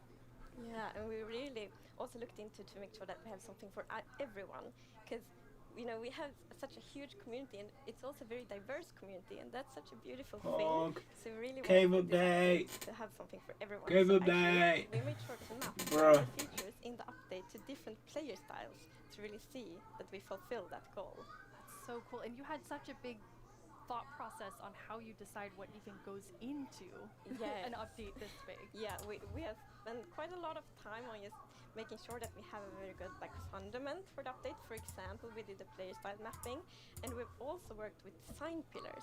So the design pillars, they kind of describe. Yeah, they are social distancing. That's 2 meters apart. Prioritize different features and also. They're at opposite ends of the sofa. And we have 3 pillars for this update. And the first one is actually all about like the spectacular mountains, the snowy snow, and the mischievous goats. Because at last year's live, the players voted for these features, and we felt like it's so important to It's deliver 2. on that promise. So They're we in wanted to Sweden. have it as a pillar. Yeah. It's only 2 in Sweden. Integrated into this was adding strategy to mining. So of course Minecraft already has plenty of strategy in mining, but we wanted to see if we could push that just a little bit further and add even more mechanics that make it interesting for players to mine in the caves. Yeah, and the third pillar is to create an underground of marvel for the players. And that pillar is a lot about like adding variation to the underground and like contrast and like inspire players to like craft their own underground adventures and build them. And one thing we have done to like fulfill this pillar is that we have added new cave biomes. And one Cave of them is biomes. the lush caves. Look at that on the tree.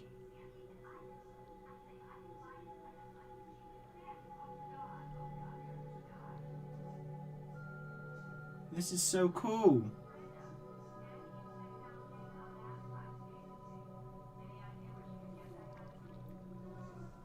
I wonder if they'll add any new ores.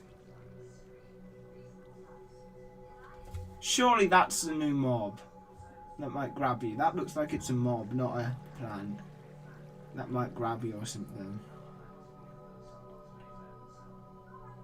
Wait, look, that's like a grass carpet. That's like a grass carpet. Yeah, it's a cave update. Were you not here? Did you miss? The next update's called Caves and Cliffs. It's the Cave and Cliff update. 1.17's Cave and Cliff. You know, they're pretty much the same. There's not much variation in terms of vegetation or different features inside of it. So for this, we wanted something which is a bit more like Caves and lush Cliffs. and actually has vegetation.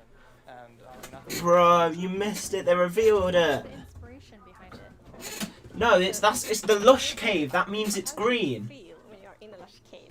And Yeah, they'll include the mountain update thing. Yeah. tiny inside like like a big garden or big forest. So Yeah, the reason it's green is because it's like a green cave. That's kind of like what lush means. It's like the lush cave. It's very green. It's actually a Swedish painter called Jon Bauer, because in his paintings it's always, or often at least, like a tiny character, and then it's like huge forest, and you see like the bottom of the trees because the vegetation is like so big compared to the character. And you're adding so many new plants in the lush caves. Yes, so I don't know if you saw, but there was this new tree that was actually above on the overworld, and this is called an azalea tree. So it's a unique type of tree that it'll be easy to spot for players, and if you actually find this and start... Cave is cave, cave is grey. So this is another part of adding strategy to mining, where, you know, there are certain landmarks which will allow you to understand what you're doing in the game. And another one of the new blocks is a block called Spore Blossom. And it's that, you maybe saw it in video, it's a big pink flower that you find in the roof of the lush cave. And it will drip particles from that flower, but it will also actually feel like a big volume around it with particles. So it's similar to the particles that we added to the nether biomes in the nether update. But the cool thing here is that you can move the flower if you want to and get these particles anywhere you want in your world. So you can actually be very creative with that. That's so awesome. And Oh, drip blue, something I saw. the lush caves have a real glow to them from one of the plants. Yes. So there are vines in the lush caves, and they have glow berries on them, and these are actually a light source. And you can also pick them and eat them if you want to. Nice. And another plant we actually have is the drip leaf plant. And you can actually see that they can kind of grow from like water or anywhere else. And they grow quite tall, but they have like a little plant on the top that you can actually hop onto. So the idea of the mechanic behind it is that the leaf will actually Jab's down somewhere. when you stand on it. They said not their entire team can make it there. After a few seconds, it'll come back up. So it's kind of this like platforming block that allows you to just, you know, continue platforming over and over. No, Jeb's still there. Jeb's still hired. For, you know, content creators making maps. Yeah, you can build like your own platforming levels, and then they will repair themselves. That's kind of neat. It's so beautiful in there. And there's actually a mob coming to the lush caves. Yes, there is. But we will actually not tell you about this mob now, because in the end of the show we will show even more features coming to the Caves and Cliffs update, and then we're gonna show that mob. This is the first time we have so much that we're actually splitting the update section into two. At the beginning and... That's why they're doing it at the end. Not at the start, not the end, because they're splitting it. Improving the cave generation. Yes. That looks you can see here, I mean, this cool. is drastically different to what caves used to look like. And there's definitely still the old style of caves, but we wanted to make sure that there was much more variety in the sort of caves, and the shapes and the sizes you could get. And even here, you can see that there's some water underground. Yes, so we actually added Diamond. something we call local water levels. So in one cave you might find like a cave lake, and another cave might not have that one. And this also means that we get... No, that's just poor generation. This time it's like a feature. And So it also kind of gives like new ways to traverse the underground. You can actually go cave rafting. Yeah, so you'll see in a bit that our player here will actually use a boat to Oh, that looks and sick. That's such an exciting opportunity to be able to traverse the caves in a very different way than you used to. Yeah, we were playtesting, and then one of the devs like, look at this is so fun, and all of us just started to go with the boat on the waterfalls. It was a lot of fun. So another thing to note here is that you could see that a lot of the ores were actually glowing. This is just for preview purposes. Ores aren't going to glow now. It's just that the caves tend to be quite dark. Going to the center of the earth, yeah. See the shapes of the cave. Now, will that only be for the like normal caves, or will this run across all of the new cave biomes? Well, it depends when The really cool thing is it that depends the when the new update cave of shapes it and comes sizes out, is completely whether it'll be on independent of season new 3 or not. biomes. So that means that we have so much variation. Because, for example, a lush cave can, for example, generate, in a super narrow tunnel, but it can also generate in like a huge cavern, and that creates completely different atmospheres, but it's still the same biome. So we're really gonna have lots of variation underground now. You've been calling two of the different cave types spaghetti and Swiss cheese. Like that's how varied the caves could be? Yes, I mean, there are so many different variables of how the variation works, and I mean, it has even more variation than the overworld itself. It's just crazy. It's a lot. Yeah, some of the caves, for example, have really cool pillars, and some are more like slabs. I wonder if they will add stalactites. Very nice. And you have another new cave biome to show us. Yes, so we have the Dripstone Caves biome. And Stalactites. I just said that and they've added it. The image of stalagmites and stalactites comes into my head. But adding these are pretty difficult. You know, it's a very unique shape that Minecraft isn't really accustomed to. But I think the way that the artist put it into Minecraft works quite well. And of course, there's some mechanics surrounding this, so you can see that someone destroyed the block up the top, and so the dripstone fell down.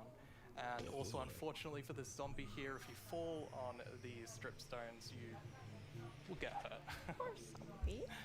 There's another interesting mechanic in the dripstone caves. Yes, so maybe you saw in the video that, like, from the stalactites, you could see that it was like dripping water. So actually, if you put a cauldron under a stalactite, it will fill up with water. So it's renewable water. And how do you remember which is stalactites and stalagmites?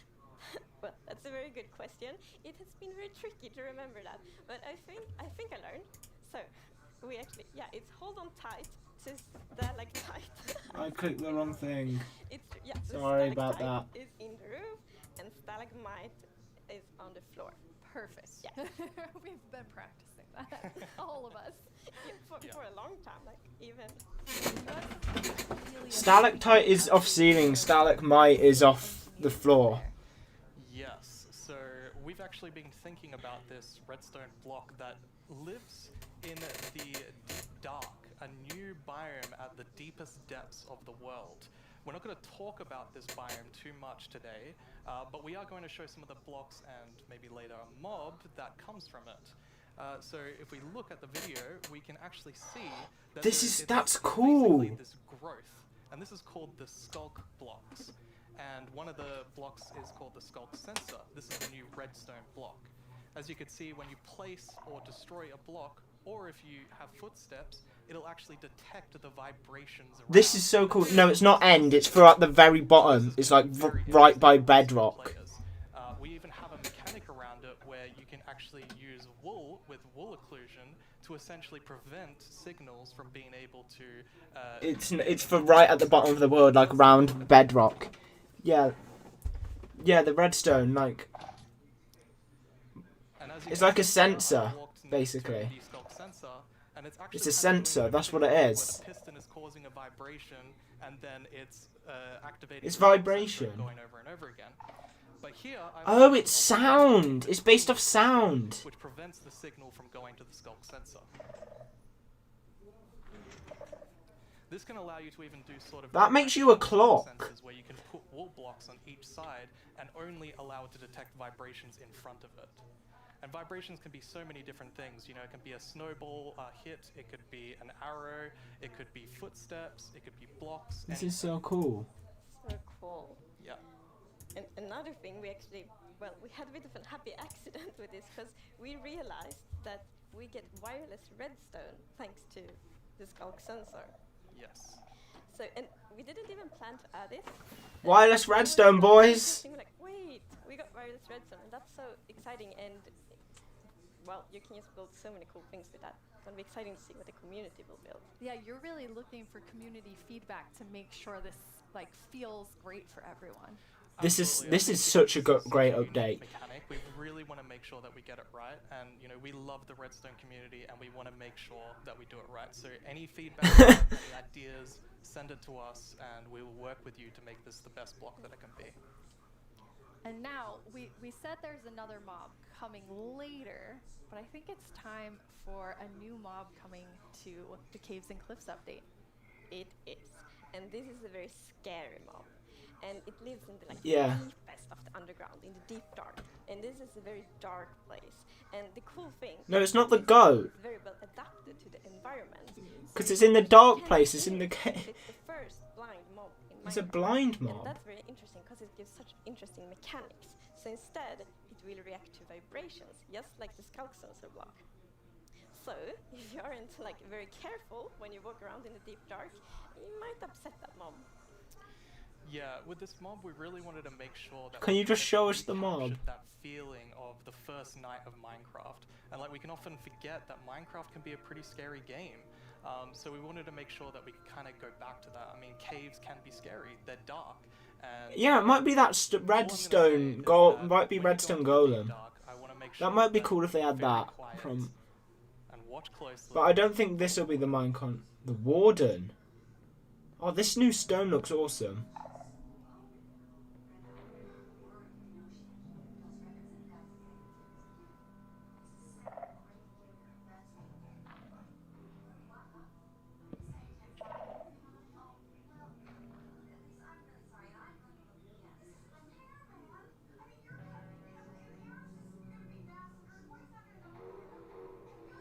Oh, if you're crouching, you don't make vibrations. Candles!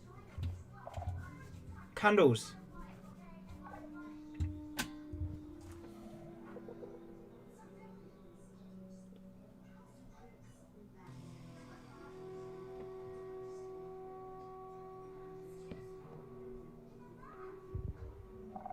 This is either a structure or this person's base, and I can't tell.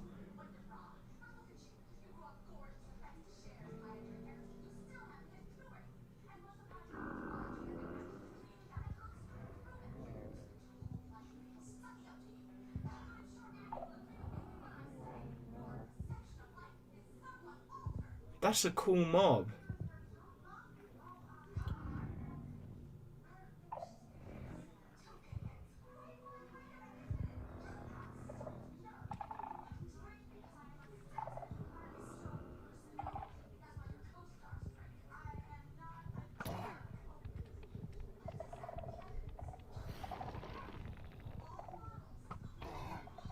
What's it drop?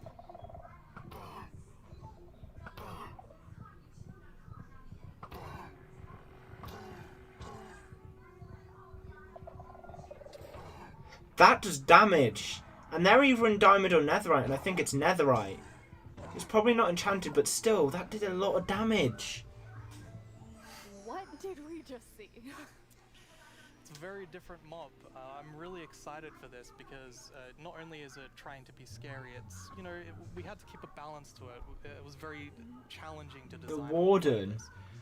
Another thing that's really important to note is in that video, I was wearing full netherite armor, so it's very powerful. He was wearing netherite.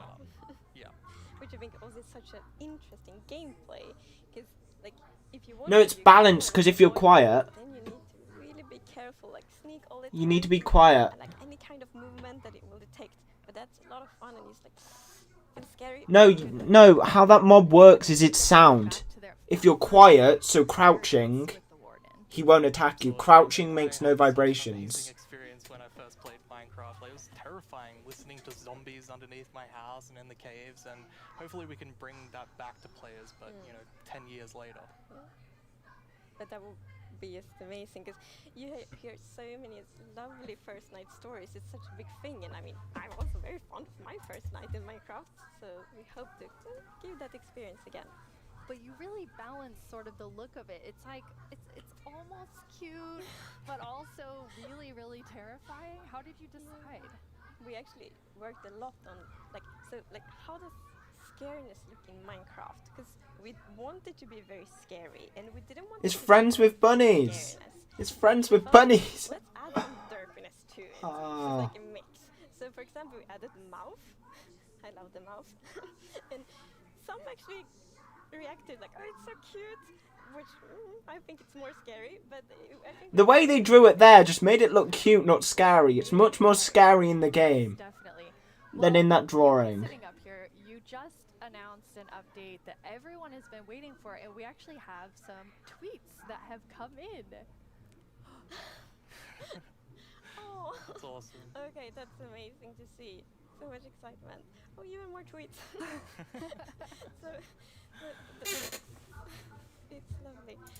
It's like Time to make a tweet. I want to be in this show. The community, and now to see that people are so happy, that feels so good. Yeah, honestly, it's such a privilege to work on a game like this and an update like this, and we just love this game and we want to make the best update that we can for everyone. Thank you so much, Agnes and Brandon. That was a lot of amazing new things. Don't forget that we have another segment full of even more cave updates later on in the show. Now let's head over to our Minecraft Live correspondent, Boo Booey. I hear he has a first look at something you all voted into the game last year.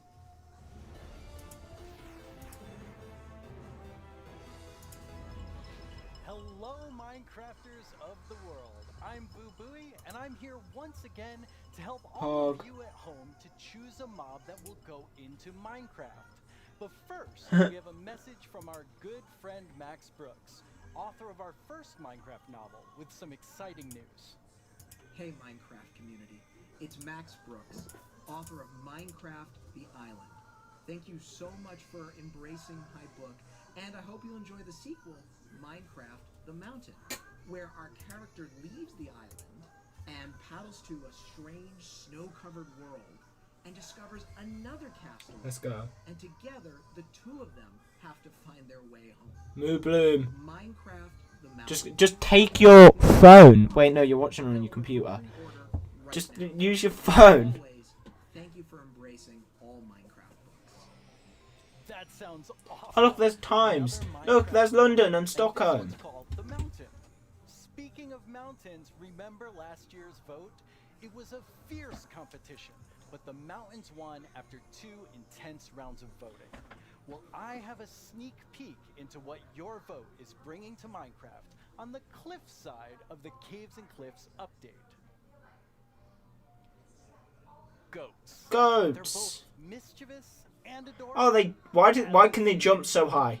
As you can see, they live on the mountains, and if you aren't careful, they might knock you off. They also have excellent jumping skills. Bobby go.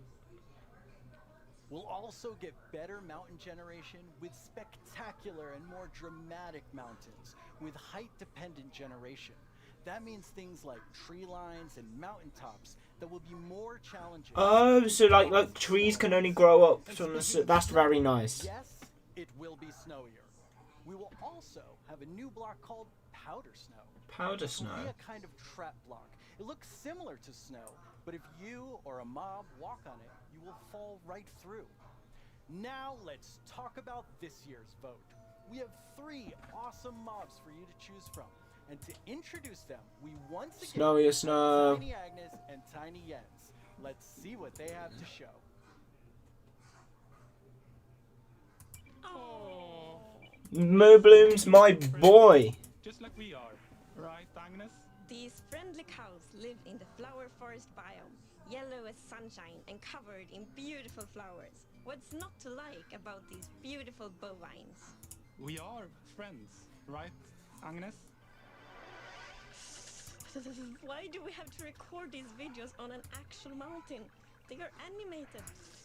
The isolager is a new illager that lives on mountain tops. It's a hostile mob that attacks. Nah, I want me a Moo Bloom. You did pack the supplies we need to survive. I love me a Moo Bloom. Right, Jens? Mine is Moo Bloom's my favourite. All the way. Not me.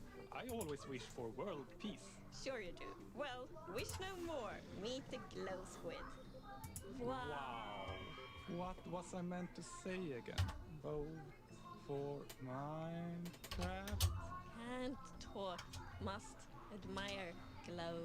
Agnes, Jens, it's really distracting. They're so tiny, and they're so susceptible to distraction. That won't happen to you. Now let's go over how... Hello? Oh, hi, Tiny Agnes. Yeah, no, I Nausea, maybe. Oh. No. Well, you really shouldn't read too many internet comments. But, okay, I'll tell him. Okay, bye. Tiny Agnes would like everyone to know that she and Tiny Jens are, in fact, good friends. Okay, where was I? And why do people keep leaving phones around the studio? Now, let's go over how you can be a part of what is Ring PewDiePie here. epic showdown. Don't let this decision be made without your voice. Be ready to cast your votes. First, make sure you have a Twitter account. If you don't, I have one of them. Twitter.com, sign up for an account, and make sure you're logged in. I'll let you know when the voting starts. Then you'll need to go to the Minecraft Twitter account to find the latest poll.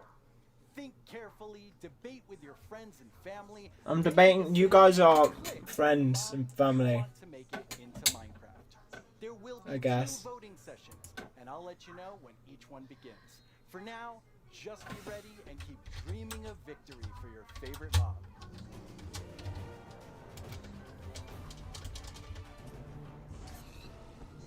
Why are you glow squid? No. At least we can agree Iceology is boring because they're revealing all its mechanics. So it can't be the most fun one. Our amazing community. It's been so fun seeing So it's got to, the other two have to be the better ones because they're hiding their mechanics. And I wish I were that creative. I mean, wow. While everyone has been discovering new hobbies, I have been logging in each day to collect a new adventure crystal, which lets me play life-size adventures in augmented reality in various parts of my home. My dogs are very confused, to say the least. It seems like I'm not the only one who's been going on lots of adventures. We've had more than 5 million adventures played throughout early access. Holy moobloom, that is amazing! I've also been completing season and daily challenges to collect mobs, even more adventure crystals, and exclusive character creator items that can also be used in Bedrock. No, Dreamers Team Glow Squid, this is not good. When the weather is just right in my house, lightning strikes, and a new mob is made. Later this month, we have 2 new mobs joining Minecraft Earth, and I hear they're going to make quite a splash. Speaking of mobs, our beloved Moobloom from Minecraft Earth has a It won't be in Java, we know, we've discussed this. It's because of the engine they use. But what I am saying is, one of these mobs is definitely way more adorable than the rest, so choose wisely. In our last couple releases, you may have noticed that we added Slime Ball and Slime Blocks. With that, I'm super excited to let you know that Slime we're Ball adding and pistons Slime Box. and sticky pistons to Minecraft Earth. Oh, they're talking about Minecraft Earth. For a content update, and I can't wait to see the awesome creations you make with blocks, items, and now redstone contraptions. Our friends Mumbo, Jumbo, and Green recently took a Minecraft Earth road trip and made their own awesome creations. Oh, Mumbo and Green. Let's get a sneak peek at what they discovered. Hello everyone, my name's Mumbo, this is my friend Ian, and this is my 1974 VW bus.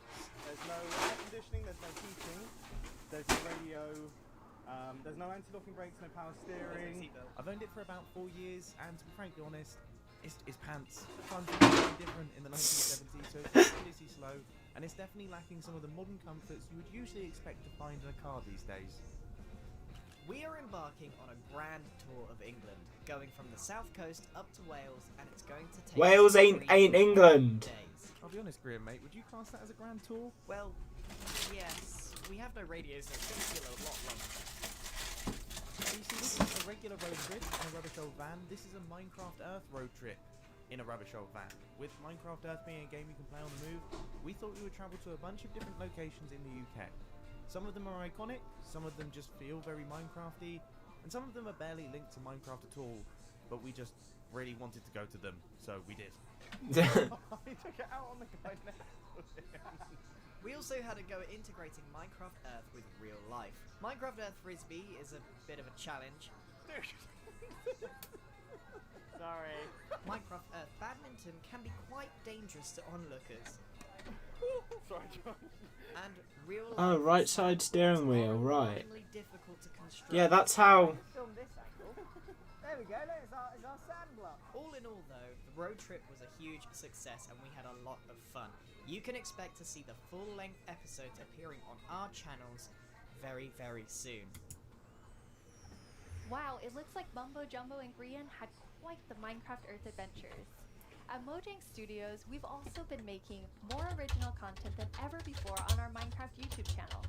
Our goal is to create shows that give you inside knowledge directly from our team. We're even giving away all of our secrets in a new series called How We Make Minecraft, which honestly feels sort of risky. And guess what? We have lots more awesome Minecraft content on the way. here's a look at what shows you'll find on our channel.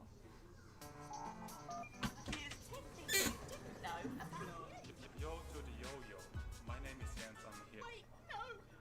Stop! Why was Jab just singing? How can Steve punch cactus without getting hurt? I know cactus that's prickly, but punching a tree probably hurts too. Everyone just starts panicking.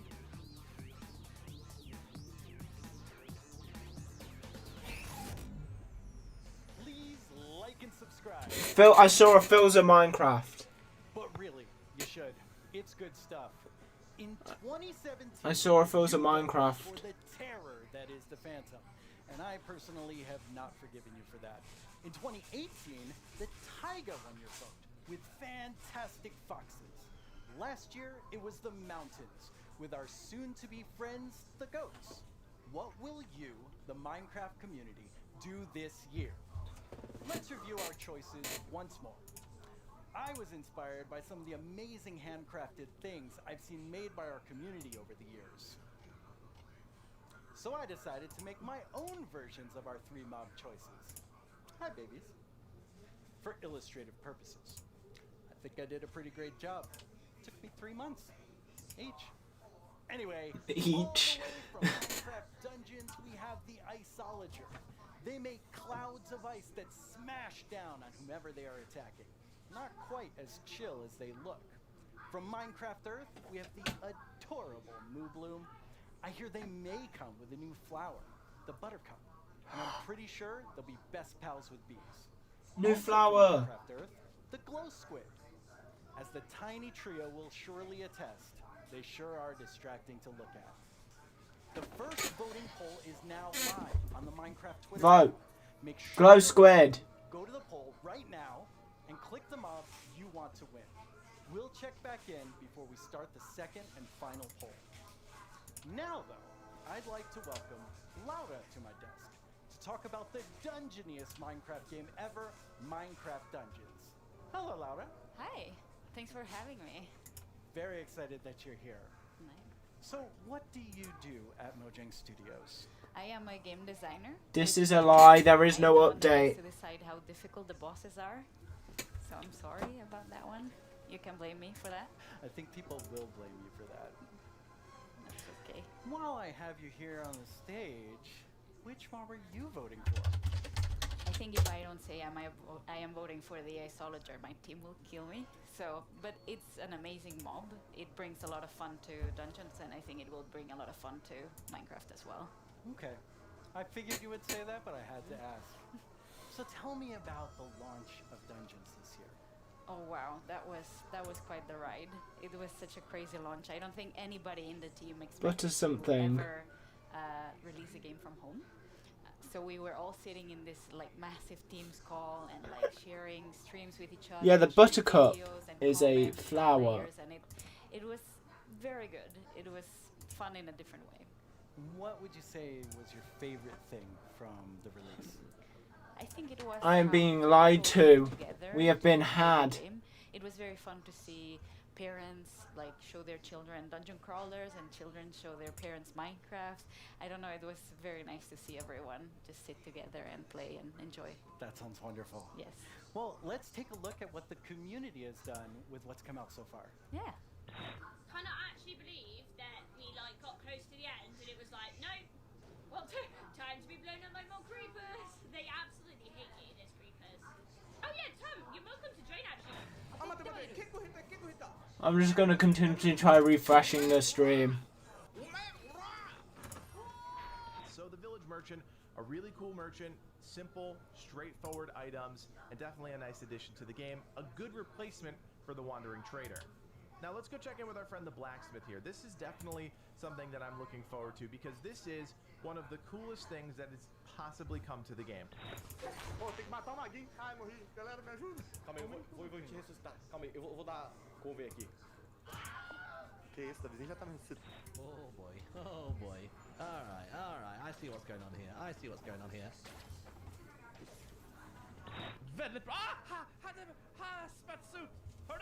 I need to keep tabbing on to see if chat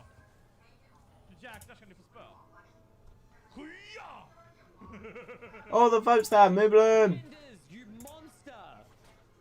Stop killing the pandas! The glow squid's losing. It's got 17 votes, but the glow squid's losing. Free villager! Find the caravan. Ooh, I got invisibility potion. Tommy in it is Team Moobloom. My boy. Holy smokes! Boom! You right? Yeah. I put my Oh, look! There's a pig. Kill the pig! Get the pig! No, Moobloom's losing. That looks so fun. Yeah, it's so cool to see people have fun with the game. And it's fun to play and watch. Yes, I hope so at least. But this week, you also had another launch. Oh, this month it's been a crazy month. Like, we haven't stopped doing things, I feel. We released first the Creeping Winter together with our new merchants and the new daily trials, which was awesome. I hope everyone loved it. We launched for xCloud, so now people can play on mobile, which is so fun. I really like that. And this week we just launched in China, so now we get to welcome our Chinese friends to the community, and I am super happy about that. That's really exciting. Well, now we have a question from the community for you. Right. ということで私から質問です。 We need Moobloom. ダンジョンズをリリースされてから開発者が想定していなかったファンの反応やゲームの仕様などありましたでしょうか。またマインクラフトダンジョンズの今後について教えてください。今後どのようなコンテンツがリリースされるのでしょうか。ぜひ教えてください。よろしくお願いします。 Okay, he kind of snuck two questions into that. Yes, but they were great questions, and thank you for sending them. Why is this? Regarding the first question, I think we were very excited to see how fast people found the secret mushroom level. Like, I was very confused about it as well, because we had worked very hard on making it very secretive and having little snippets of things everywhere, but players are so smart, they found it so fast. So if you haven't played the mushroom level, go check it out, because it's very fun. And the second question? Right. So that's what we are here to talk about today. We're gonna talk about our upcoming DLC that we prepared with our friends at Double 11, and that's called the Howling Peaks. So we're going to the mountains with dungeons as well. That's awesome. Yeah. Why don't we take a look at some live gameplay? Yeah, let's check it out. We are very lucky today that we have 4 members of the Dungeons team with us. Here's Mariana at the Nintendo Switch. Hello. Here's Chris at the PC. Here's David at the PlayStation 4. And at the Xbox One, we have Annika. So we get to show you here for the first time cross-play, which we're very excited about. So people can play together from everywhere. That's exciting. And yeah, that's our first look at the mountains biome. Coming to We dungeons. need Already I see Moobloom. Yeah, we were so happy. We asked the Minecraft team if we could bring goats to dungeons, and they said yes. So we get to release them a bit first in dungeons, so we're super excited about that. They're equally as mischievous. Yes. So I see a lot of wind coming out of these grates. Yes. Wind is a mechanic that we're going to explore a lot in the mountains missions. And the players will be both challenged by it and will be able to use it. So the wind will push the player, so you need to be a bit careful, but at the same time you'll be able to use it to solve puzzles, push items, and open doors and stuff like that. So yeah. We need Moobloom. What is this? Right, so yeah, our mountains biomes are so tall that the player will need to find new ways to traverse the levels. So that's a mountain lift, and there's gonna be full of like these little contraptions all around. That seems like a really fun new mechanic. Yes. Yeah, the goats are all around, and you need to be careful with them. Yeah, I saw them attack. Yes, they're really gonna push you out of the edge if you're not too careful. So leave the goats alone. Yes, leave the goats alone. That's very important. And as you'll see, Come on. the ideologies Okay. that you can find in this mission and in all the mountains missions are very ready for the weather. So they are wearing their little cozy clothes, and they're wind resistant, which means that while the player will be challenged by the wind, the isologers won't. Oh, what are these? These are new mobs called the Wind Callers, and that's a Ravager coming for the first time to Minecraft Dungeons. That's another Minecraft mob that we get to welcome. They're quite sturdy. What do the wind colors do? right? The wind callers spawn a draft of wind right under the player, and they push the player up, so the player gets fall damage. Okay. It's very important to deal with them quick or run away No. because they're gonna be painful to combat otherwise. Well, they're doing a pretty good job against these wind callers. Yes, our adventurers are strong. Okay. Ooh. 3 Ravagers. Yeah, that's gonna be an interesting one. But so far, I can see that all the consoles are working very neatly together. We're super happy about that. Come on, it's been 5 minutes. We can do this. Soon play together. Oh, that was a nice hologer. I wanted to say, like, that's my favorite mob, but you know, it went too fast. Around too long. Yes. Oh, hashtag Minecraft Live trending on Twitter. But I think we can let our adventurers deal with the Ravagers. Not very well. No. Yeah. So, with all of this, you also have a new game mode coming. Yeah, the game mode is coming It's very third on- soon, and it's gonna be for all the players for Yes. free, and that's called Apocalypse Plus, which means that we're making the game just, you know, harder a bit at a time. Yeah. When you we're call excited. something apocalypse, it sounds very hard. Yeah, and Apocalypse Plus means that it What? gets Glow even squid. harder. So hopefully players get to find new challenges, and we found different ways to tweak the balance. Yeah, so the true. challenge is different every time. But, okay, that's a lot of stuff. You're working on even more new things for dungeons. We're The working Isologer can't win because that's the most one of the boring. That one's the most boring. That one can't win. Little video with a lot of work in progress. Work in progress, though. Very working. Yes. But yeah, I think we should look at the video. Wait, that's my line. I'm sorry.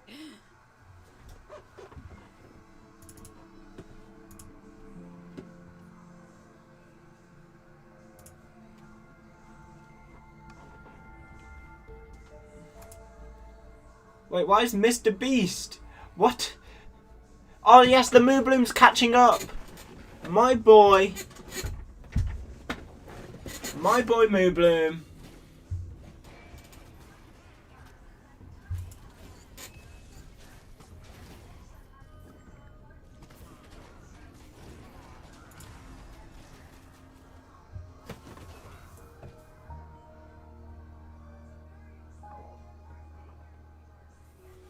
Bruh.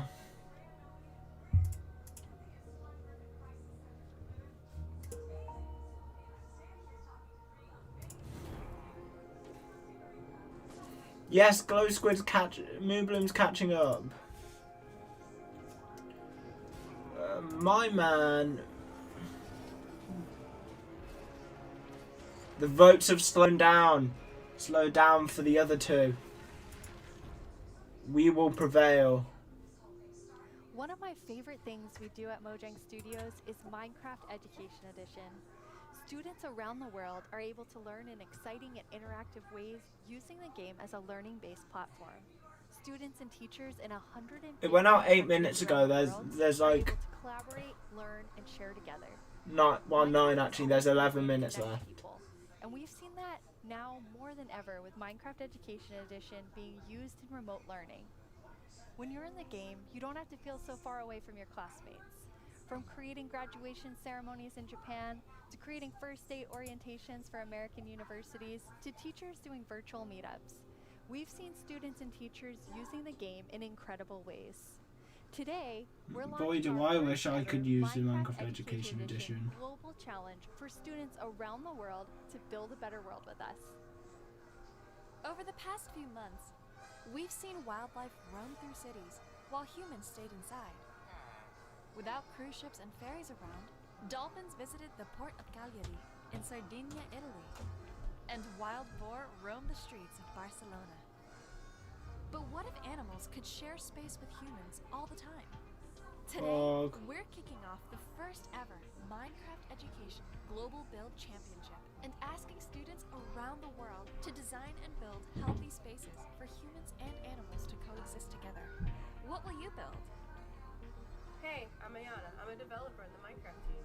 If I were to participate in the Global Build Challenge, I'd build a series of underwater tubes so we could transport things Hello everyone, I'm OMG Chad, and if I were to design a build for the Global Championship, I would make a house with a habitat for my cats on top, and I would call it a habitat.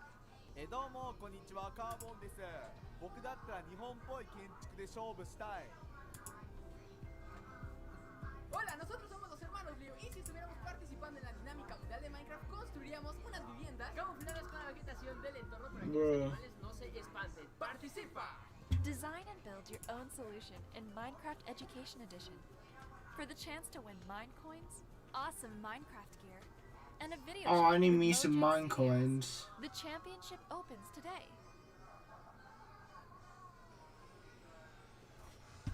You can register today and download the Championship World template. We can't wait to see your amazing ideas, and Jens and I can't wait to see the winner on video chat. We get the awesome prize of chatting with you no matter who wins. For those of you who don't have We need Education Edition, Minecons. we have something for you too. Our Yay! education team has already added amazing free lessons to Minecraft Marketplace. We've also been working with some amazing educators on a new series about diversity and inclusion coming this fall. Hi, Minecraft Live. I'm Kenneth Shelton, and along with my fellow educators, Felisa Ford and Natasha Rochelle, we've been building a series of Minecraft lessons that will help people explore topics of social justice, equity, identity, and tolerance. The first of these lessons is called Good Trouble. I don't want to chat with you if I win. Philosophy of Congressman and civil rights activist John Lewis. What? The additional lessons continue teaching about social justice from across the world and through time, from Black Lives Matter to Malala's quest in Pakistan to achieve equal education for girls, to the civil rights movement of 1960s America, to the women's suffragette movement, and more. We can't wait to share these important lessons with the Minecraft community. I'm looking forward to playing through the Good Trouble lessons myself. Together with the Minecraft community, we commemorated Juneteenth with contributions to the Black Lives Matter Global Network Foundation, Equal Justice Initiative, I realized and that the after. NAACP Legal Defense Fund. We're proud to continue supporting organizations that fight for equity and equality in the world by making an additional Where my team donation Moo Bloom at, to the boys? NAACP Legal Defense Fund. This brings our 2020 contributions to over $2 million. Beyond this, we continue to look within our company, our products, and ourselves for how we can help create a more inclusive world.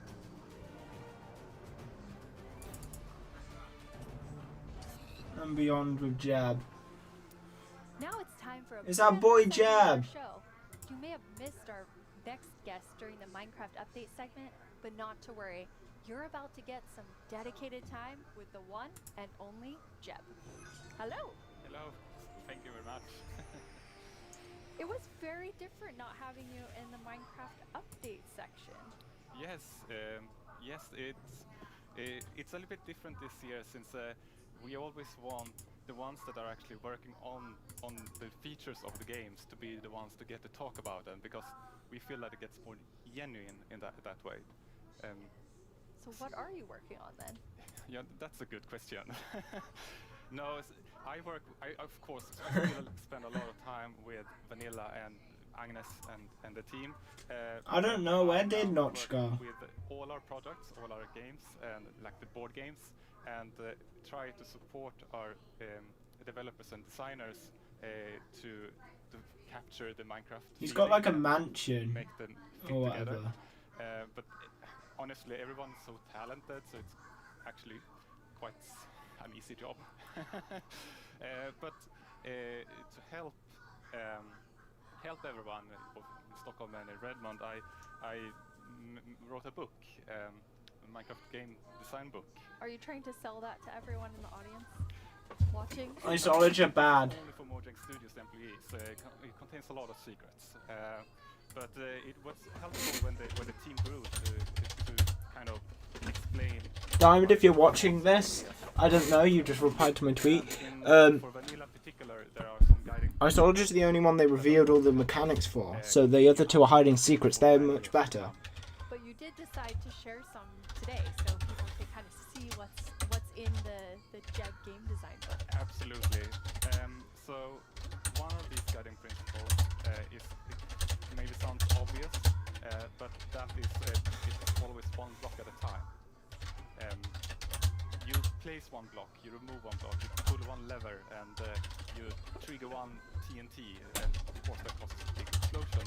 But at the core, the interaction is always one block at a time. And it's not only important for the way you play the game, but it's also if you're playing together with someone, let's say you're building a house or something, then I will be able to observe what you're doing and quickly understand where you're going, and then I can help you, and every block counts. If you would just copy paste or make templates and such, then it would be a little bit harder to collaborate. And also Minecraft is a lot about the journey to create your massive castle or whatever. But so it's important to we retain that feeling. And you have another principle, but it applies pretty directly to a community question that we have. Right. 你会加入更多天气或者自然灾害到我的世界中吗？像是暴风雪或者是大雾天气。No, my boy. My boy's gonna lose. Wow, yes. Yes. The Chinese community inspired me to try to take on a new language, but I have a long way to go, honestly. But about the question, if we're going to add things like Jeb is trilingual. That kind of contradicts one of our other guiding principles, that bad things happen, but they're technically the player's fault. Okay, they're the player's fault. Yes, in the sense that it was either caused by a player, like a griefer or summoning the wither, or a player was nearby, such as when a creeper. Damn. So whenever something bad happens, we want to make sure that the players are either actively taking part of that or have a way to prevent it. Trilingual is epic. And an earthquake or imagine a would monolingual. Destroy something that you've spent hours building. Well, there's definitely a few I can think of that maybe fall outside of this principle. There are still a few cases, like Endermen can grab a block and maybe get some redstone, or you can have an unlucky wolf running into your sheep garden. But there's also the worst thing is, of course, lightning strikes that can set the whole house on fire. But I'm hoping that. Yeah, I mean, Americans average 0.7 languages. That's including English. Yes, the last feature I did was the netherite feature. I thought that was a very important part of the nether update and wanted to help where I can. No, Moonboom's gonna lose. I'm working with so many different projects now. I don't want to do something halfway and then kind of leave it to the team to fix my bugs. So I try to be a little bit hands-off. Park, we're over 90 subs now. I just noticed. Also been working a little bit on making a combat test. That leads us to another community question. Hey, I'm Dan TDM, and I would love to know what kind of combat mechanic changes are being made to Minecraft Java Edition. Yes. That's an excellent question. We currently have a problem that on the two different editions of the game there are different combat mechanics or systems. Why have I gone off the wrong thing? Bad both for us as designers that have to take both systems into account, but also bad for the community that wants to have the same experience. Glow Squid's winning, then Isologer. It is to reach parity. But I still want to make sure that we make a system that is kind of fits with building and that doesn't distract too much from building, but still gives us this depth. Well, at least we cannot have interesting behaviors. Also, I want to make sure that it works both good in both player versus environment. That means adventuring and player versus player. And I want to make sure that it feels good playing both with mouse and keyboard, and when you're on a controller you don't get tired by frequently pressing the trigger, and we also want to improve touch, like the touch experience. So it's a lot to do. But you said you weren't working on feature development. No. It's You true. are working on combat? Yes, I mean, of course, it's a little bit. No, our boy Glow Squid's lost. Keep your hand out of the feature. No. cookie jar. Well, at least we can't let. But At least we can make it so Isolager doesn't win. This was an area where I could help the team, so they could focus on doing the content updates. But at some point in the future, I will, of course, dump this on the team. Okay, so exactly what you said you don't want to do. Yes, and they will have to carry it over the finish line. Yes. Nice.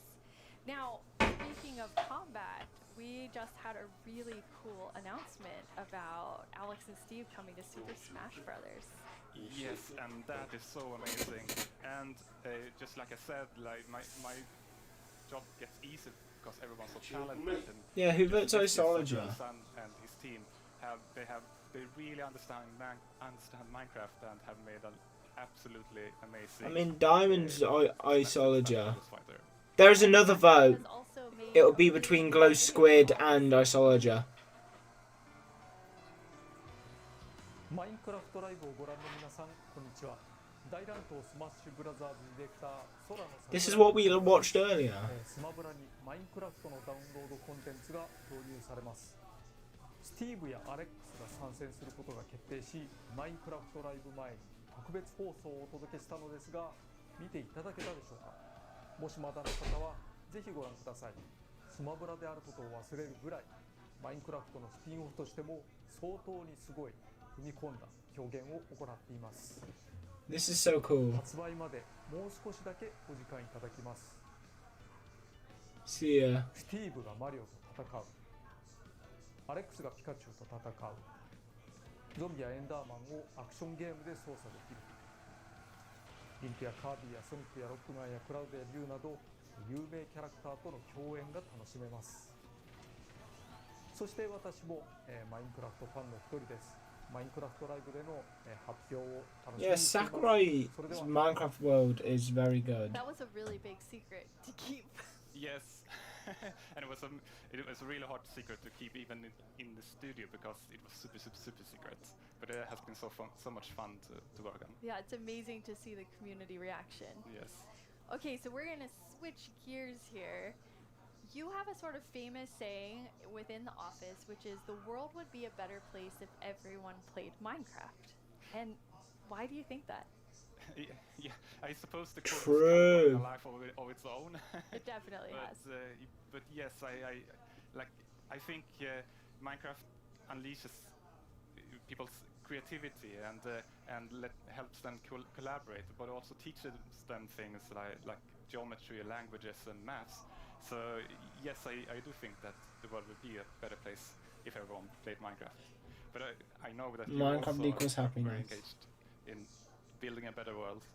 You're interviewing me now, Jens. Thanks. I mean, I think I feel so privileged to work on Minecraft because of all the amazing things that people do with it, from Education Edition, and something I'm extremely passionate about is Block by Block, which is our partnership with UN Habitat, and it's really helping people reimagine their public space and then have it built.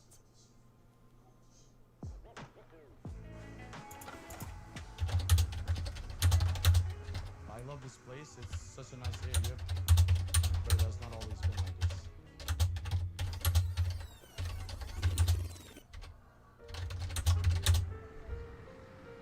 Well, before the area felt very cold and unsafe. Basically, it was just an abandoned place.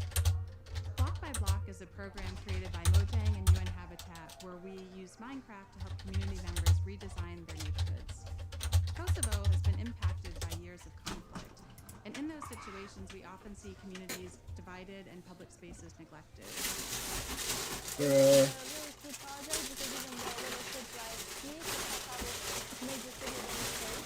They got to use Minecraft to sketch and try different solutions about how the space could be improved.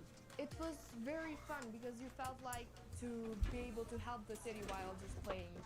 After that, the ideas were presented to local architects and city planners, and later that year, construction started. Wait, so they... Yeah, basically it's like you build things, and then they made get made in real life. The street since then has become more developed and is now more frequented than before. Hmm. It seemed kind of unbelievable that this was made with Minecraft. So seeing my own idea as a kid, changing a whole area in my city, it was very special to me. It's unbelievable that we were able to make reality what was once only an idea in our computer screen. Finally, decision makers have changed their perspective because maybe they Give realize ownership that of. we can make a change. I want In that. democracy, you want the people who live in that community to be asked about what's going to happen in that community. So this is a perfect example. The community was asked, the community decided, the community designed, and the community is using it. I'm probably gonna be like really happy and be like, hey friends, I made this. I walk here almost every day, and every time I see it and I see a lot of people spending time here, it's a very gratifying feeling. I just hope it will become real as soon as possible. So the reaction of the community was great, and to me it was a great feeling which I'll never forget. I came up with a skate park idea and some trees surrounding the park. It's possible to change the world and make your dreams come true.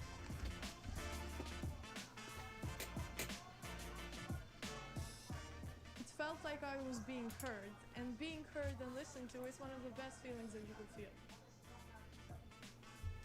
Give ownership of EU. Well, you don't live in an impoverished I area. actually was able to go to Kosovo at the start of that project, and it's just amazing to see the transformation using Minecraft.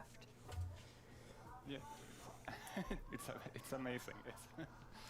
Jens, you must Yeah. have seen a lot of amazing things because you're about to hit your 10-year anniversary at Mojang Studios in like 2 or 3 months. Yes, it's true. Yeah, it has been an amazing journey these 10 years, and I've had so much fun working on Minecraft.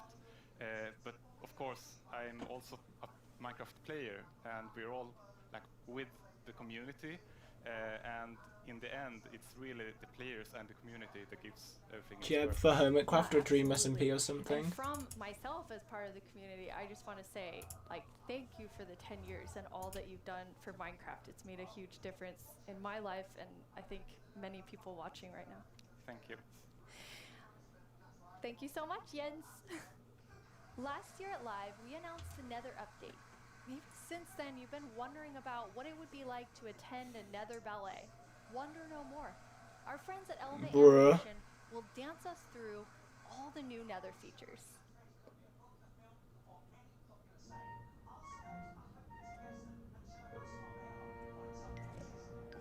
What's going on?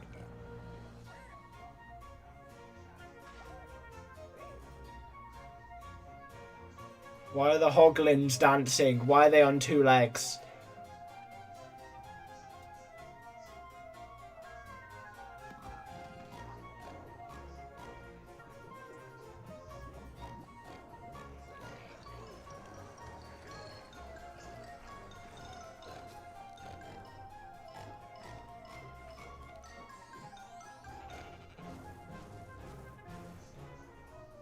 I'm confused.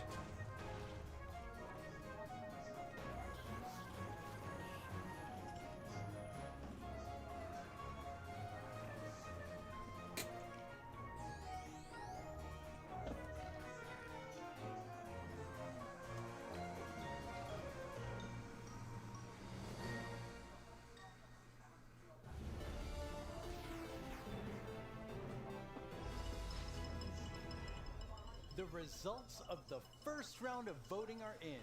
The round which determined which mob's dreams would be dashed, with no hope of making it into the final round. And it was intense. But sadly, let's all say a fond farewell to the poor Mood Bloom.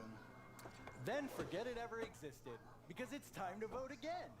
We are now down. We must now vote Glow Squid. And in the first round, they were quite close. I'm quite interested to see where the voters of the Mood Bloom will go.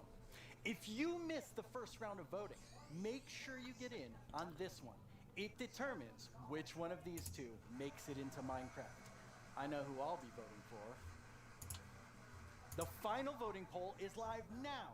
This is your chance to have a say in what goes into Minecraft. So don't leave yourself out, log into Twitter and go vote. Yes, I am logged into Twitter and trying to vote.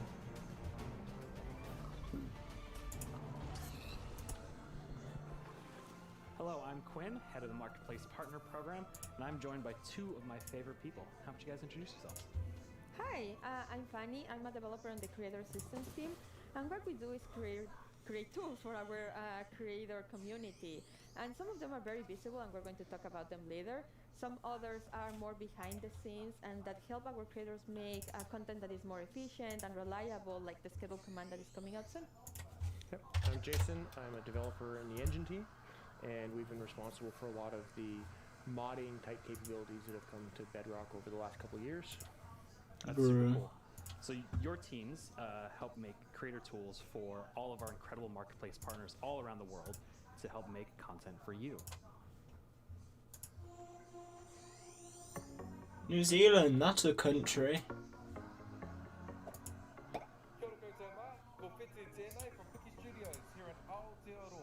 A team of 3 making content for the marketplace and Minecraft Education Edition.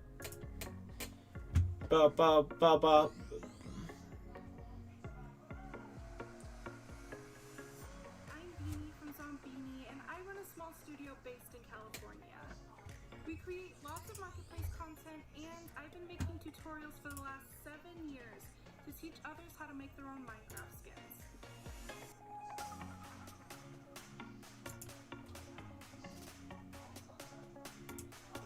Magandang umaga, Minecraft Live.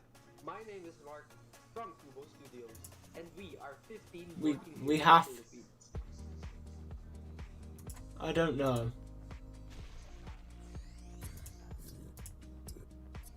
Hi, I'm Tian from Evergreen Games, and we are 38 people working here in England.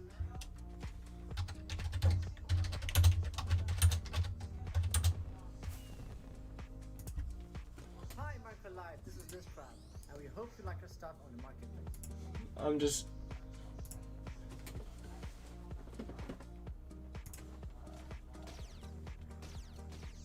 Hey everyone, I cannot believe I'm part of Minecraft Live this year. My name is Yasser, aka StarkTMA from MC Texels, and we are super excited about the new updates. And the squid better win. Oi, Minecraft Live. Eu sou o Gabriel, diretor da Irene Studios, e a gente tem cerca de 5 participantes na nossa equipe. Somos todos brasileiros.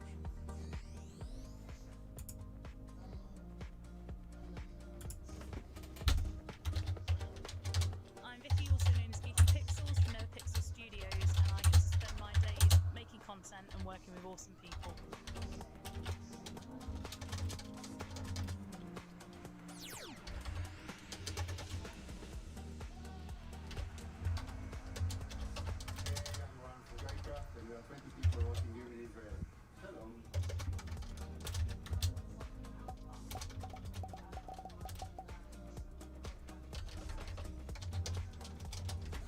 And the best part is all these features can be used by all creators. So what do you have to show us today? Yeah, so for the last couple of years, we've been doing a lot of work with the entities in the game. So this time, we've doubled down and gotten it so that we focused on items and blocks. So as part of that, I made a custom crop to kind of show off a lot of the capabilities. Glow squared. So, over the summer, everyone at Mojang Studios was given tomato seeds to try and grow a tomato plant at home. So I thought that was kind of perfect inspiration to go make a crop. So you can interact, you can place the seeds, use the crops. See, they're kind of growing. We got a couple of them getting to the flower stage. Got a few now that I can actually go pick. So in this case, I've made them work like the sweet berry bush, where you can just right-click on them. But I think tomatoes taste disgusting, so I thought it was better to make them as something you can throw. So Quinn and I had some fun. We were throwing them around. It's harmless, or sort of harmless. Yeah, totally harmless. Yeah. Nothing in the lava. It was mostly by accident.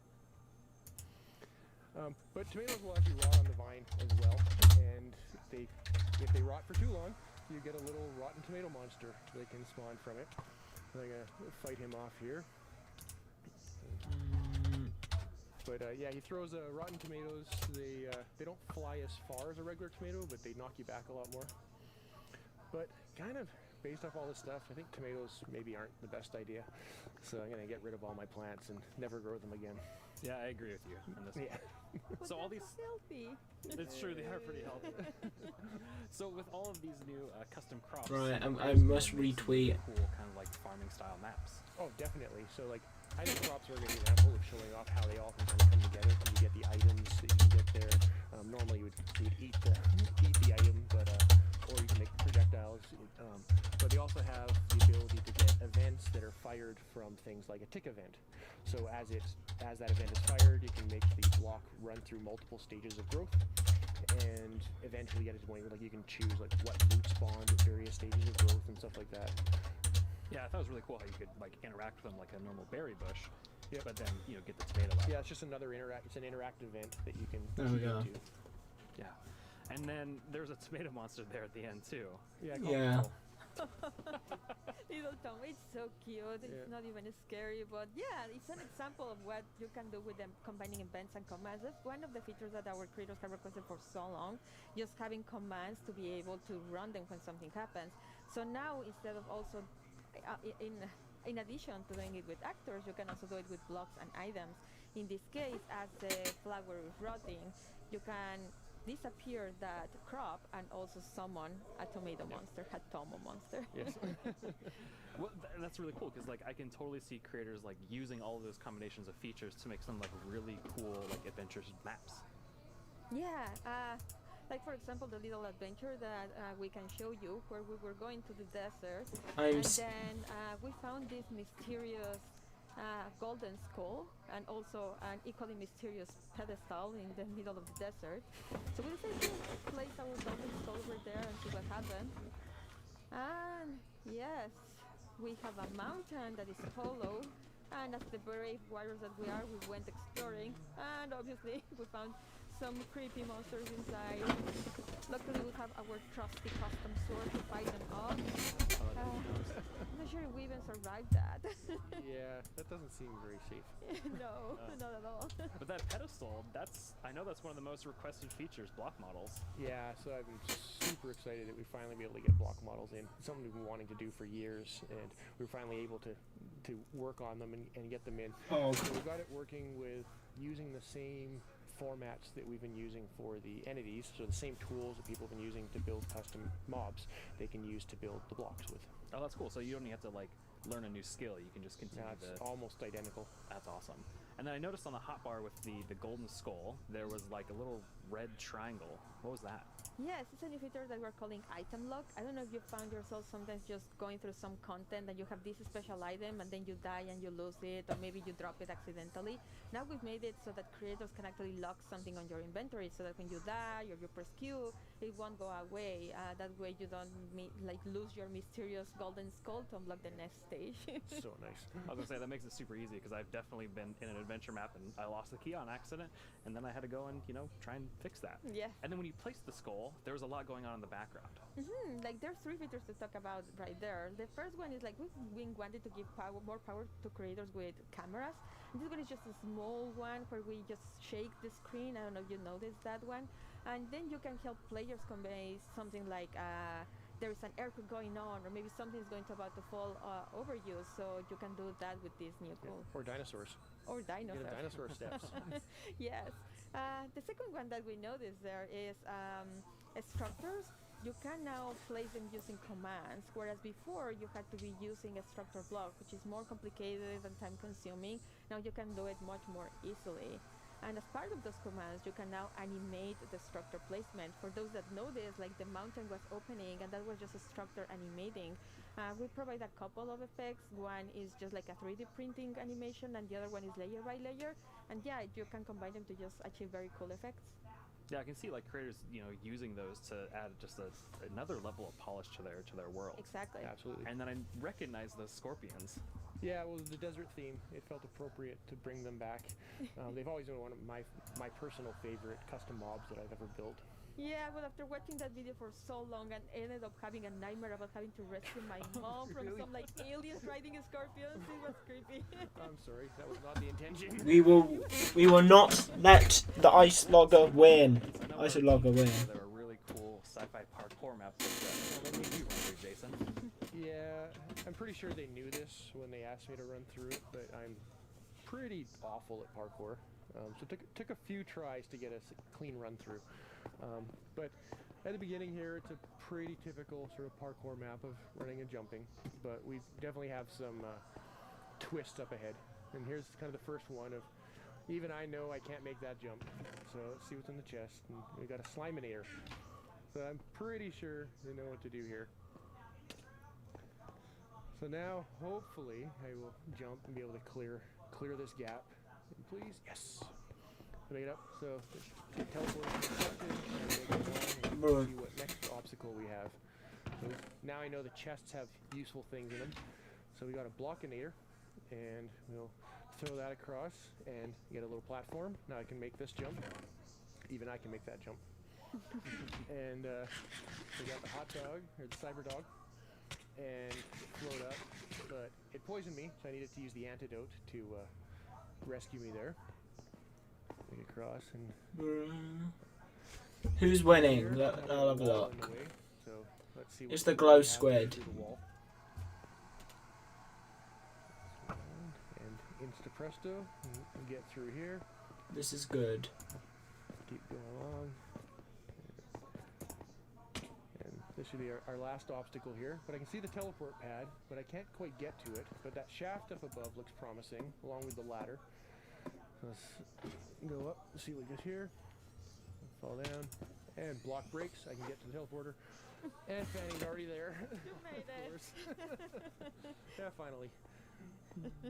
Wow, that's 86 cool. times. I love the aesthetic of that too as well, like all the art and things. So those teleport blocks, those seem like a really cool way to add like another level of immersion to the worlds you're creating. Yeah, with data-driven items and blocks, we get so many new events that you can act on. Like for example, in the case of the teleporters, you can step on it and then an event will trigger and you can react in so many ways. You can add particles, or in this case, for example, you run a series of commands that teleport you to the next area. That's awesome. And I love the Sliminator, the Blockinator, and the Magic Wand. I've never seen items do that before. Yeah, so that's another example of how combining the same tools you can achieve so many different effects. For example, the Sliminator was just using the event and the fail command, right, to replace the blocks at the bottom with the slimes. Then the This next is one, we have the wand talking about marketplace. with air. And then we also had the Blockinator, which allowed you to walk by placing some blocks, replacing air with blocks. So it's by combining events and the same combine different ways, you achieve so many cool effects. Yeah, so it's just small little simple things you can combine in lots of different ways and get a wide variety of results. And even that Blockinator allowed you to make that jump. Yes. And then I also saw that there was messing with mob effects too as well. Yeah, so we've had an example of custom food in there, but in addition to just satisfying hunger like a food normally does, you can add and remove mob effects. So we had the cyber dog that gave 3 effects: the levitation, nausea, and poison. And then we had the antidote that would actually only remove 2 of them. So unlike a bucket of milk that removes all mob effects, you can make things that remove very specific things. Yeah, and it seemed like you got, after you use that, or after you use the magic wand to get to that wall, it seemed like you were stuck, but there was something else that was going on there. Oh yeah, so there is the block that was in my way. So we made it so that another one of these events, similar to the on step on, is we also have an on fall on. So in this case, it's just an on fall on, and you can set what distance you want the event to trigger. So you have to fall at least 10 blocks or something like that. And when you land on it, we then break the block, similar to what, like the tomato plant and other things that we saw earlier. I miss Moo Bloom already. But Danny was able to do it first try. Yes, unlike others, 86 times. Yeah. And one new feature that we have is that on broad text, you'll be able to show the names of the players that are of interest at that moment, and also show scores. Like in this case, we were tracking how many times Mayor was dying. Yeah. Well, thank you both for coming on to the stage and talking a little bit about these creator tools and new features that are coming out. And with these new features, there's going to be a pretty amazing new thing coming out later this year for all Minecraft players. What? Remember, GDL will not be held responsible in the event of a likely death. Terra Swoop Force 2? Pog. Your descent will begin Terror Swoop Force 2. Please be Terror Swoop Force 2.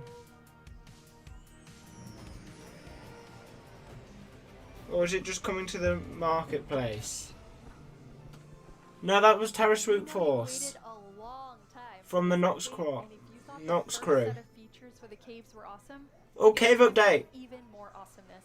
Agnes and Nir Ooh. from the Vanilla Minecraft gameplay team are here to tell us what else is coming to the Caves and the Cliffs update. Hello, welcome. Hello. Hey. How does it feel? It's so amazing.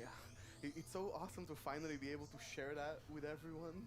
Yes, it feels great, and we have, looked a bit at tweets during the break, and We have some more tweets. We have more tweets. Yes.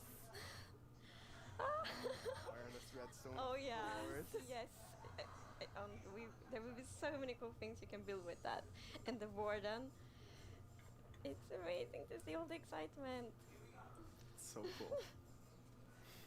Nir, you You recently need to get on joined- there. I mean, I did treat, but they I didn't joined use this mine. year, but honestly, I'm not completely sure how that happened, and not just joining Mojang. I'm not really sure how I'm here in Minecraft Live, because like just last year I was home, glued to the stream. I had to know what the next thing is coming to Minecraft, and today it's not only that I get to share that, I got to work on some of those things, so it's fairly incredible. But yeah, I've been developing games for a few years now, and more recently I've actually worked with this non-profit organization called Games for Peace, which is an amazing organization which basically uses games to promote peace. Like he takes kids from areas of conflict all around the world and sits them down to play Minecraft. And sometimes it's kids that don't even share a language, so they can't talk. So Minecraft is the language they share. Minecraft is what helps them connect and get to know each other and creates friendships, right? It was amazing being part of that. It's so cool. I mean, sometimes I feel like, oh, I know all the amazing things that are happening with Minecraft, and then you describe that to Agnes and I, and we both were like, we've never heard that, and it's so cool. It's beautiful. Amazing. Absolutely It's amazing. beautiful. So in this update, you've been really looking at like filling out the caves even more. Yes, so there are even more things to show. And in the things we showed so far, it's a lot about like improving the journey underground. But of course, we also want to add like new things to find, like new resources. And one of them are crystals. Crystals?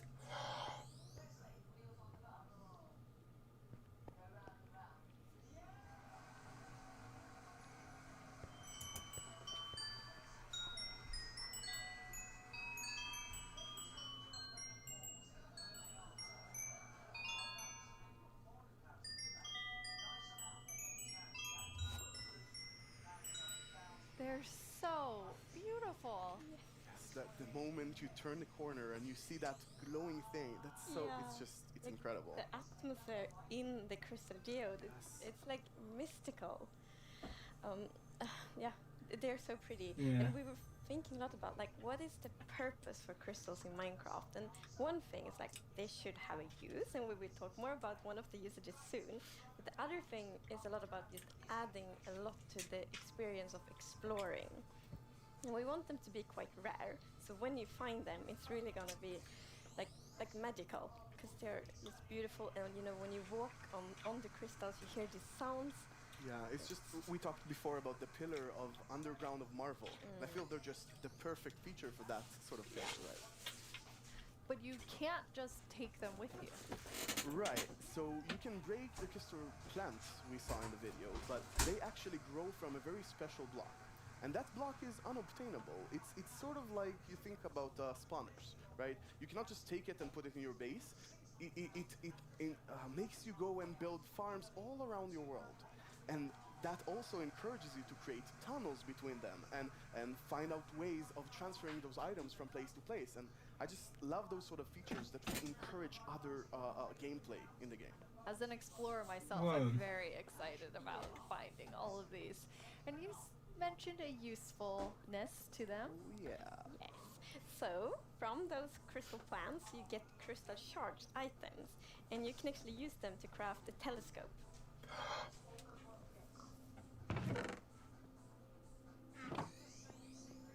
space.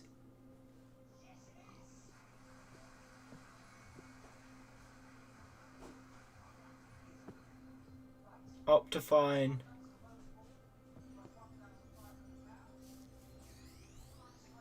That is amazing. It is. It's such a useful item.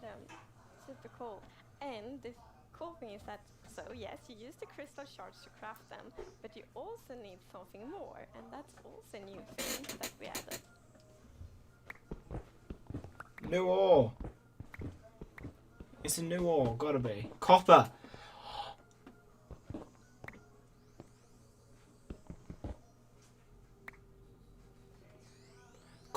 Copper looks cool.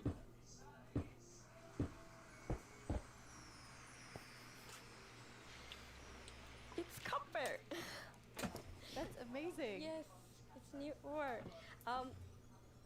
And you saw the copper ore in the video, and a very interesting thing with the copper ore is that it generates in a different way. So normal ores often generate like an ore blob, but copper is different. So imagine that you are out mining and you see copper ore. So you're like, okay, I'm gonna mine the copper, and then you see some stone. It's like, they look a bit different. So you continue to mine, and then you find another copper ore, and you probably go like, okay, I think I found a copper vein. So we're actually adding ore veins to Minecraft, and like they really add so much to mining. It gets so interesting because it's kind of like following a trace when you mine, and they tie so well to the pillar we have about adding strategy to mining. Yeah. That's amazing. And you've personally wanted copper in the game since you maybe before you started? Yeah. You mentioned it once or twice. Well, maybe a few times. But yes, so I think I got inspired by the pretty copper roofs in Stockholm, and they are all green because we have so many like old buildings here, and we've actually added that mechanic to Minecraft as well. So, you know, if you place a copper block, it will first be orange, but after a while, a pretty long time, it will turn green. And it's so cool. I think it's so cool because it actually adds history to Minecraft. Because, for example, if you have a really old Minecraft world, then you can see on like a house and like, oh, the roof turned all green, and then you know that that house has been there for a really long time.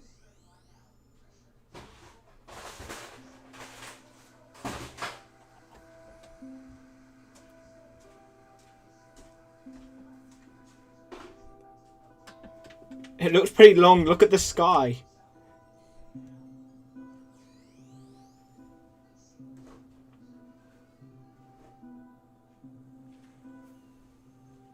And copper won't only be used for the telescope. You actually have another really cool thing that you'll be able to craft with it. Yeah. So Jens talked a bit before about these design principles that we have in Minecraft, and one of them is that if something bad happens, the player either caused it or it has a way to sort of avoid it. And one of those exceptions, for example, is lightning striking. Now, some people like to build wooden roofs in Minecraft. Some even build wool roofs. Looking at me. Right. It's not at all like the grandest castle in my realm actually has a roof fully built of wool. Yeah, that's not a good idea. No, but we did get some fires. Yeah. So to try to help the players with that, we are introducing the lightning rod. Oh, this is actually a cool item.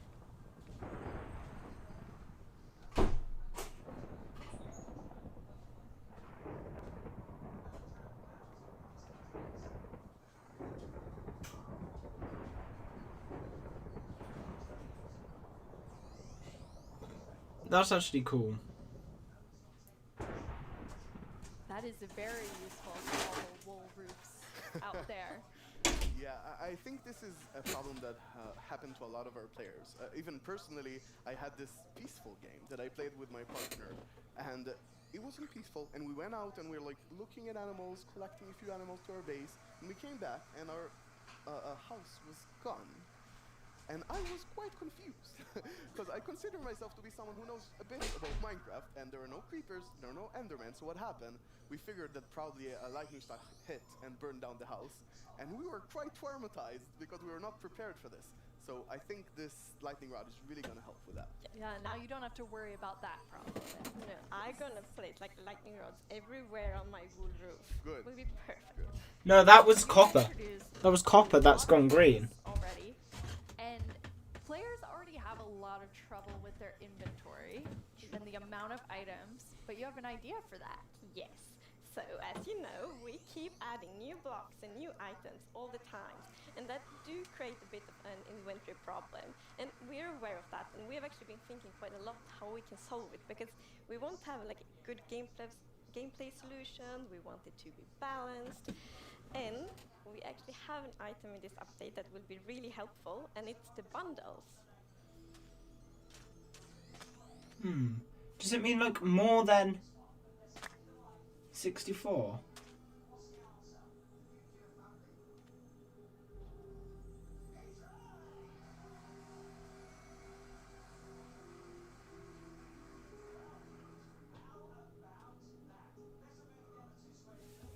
Oh, that's literally just 64 of any item.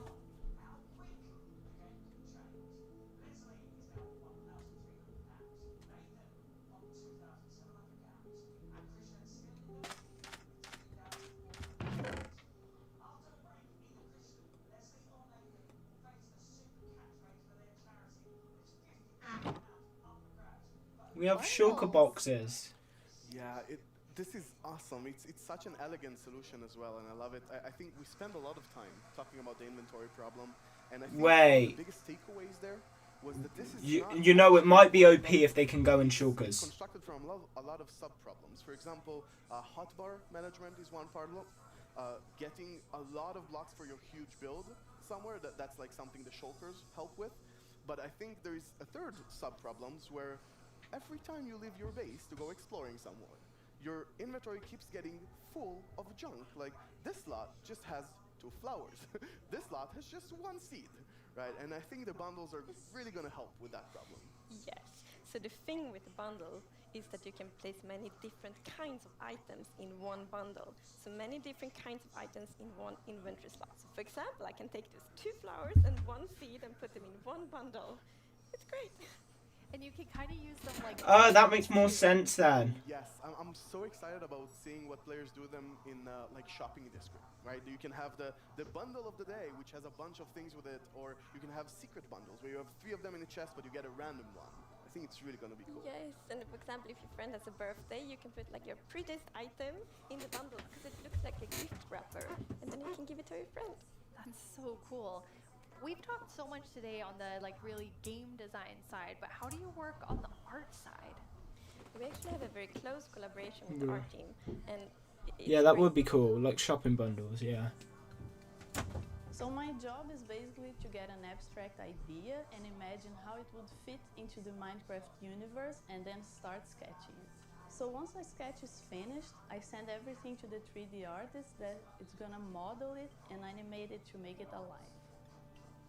My job is to bring sketches to life and make them move in 3D space. You know, now they explain the bundles are a lot cooler. It's amazing. It's a challenge, it's fun, it's sometimes frustrating, but it's very rewarding. I love it. I make the pixel art of the block, and usually when I create a block texture for a new rock type, it's going to be a lot. Like, I'm going to make 50 iterations of one block because I want to make it right. Every block is like a building block for people's imagination, right? So I try to like pour a lot of love in each block to make sure that people can create what they want. So I think my favorite thing about the Minecraft look is that it's very unexpected, very unconventional, and that's where like the special comes from. Minecraft in terms of game art is special because it has such a unique look and it's very restricted. It has to be 3D pixel art.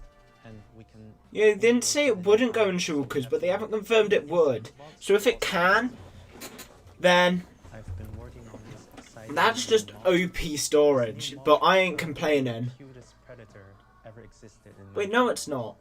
Because it's just the same. Like, people have been waiting for this for so long. And It's just the same. Like it's just one stack.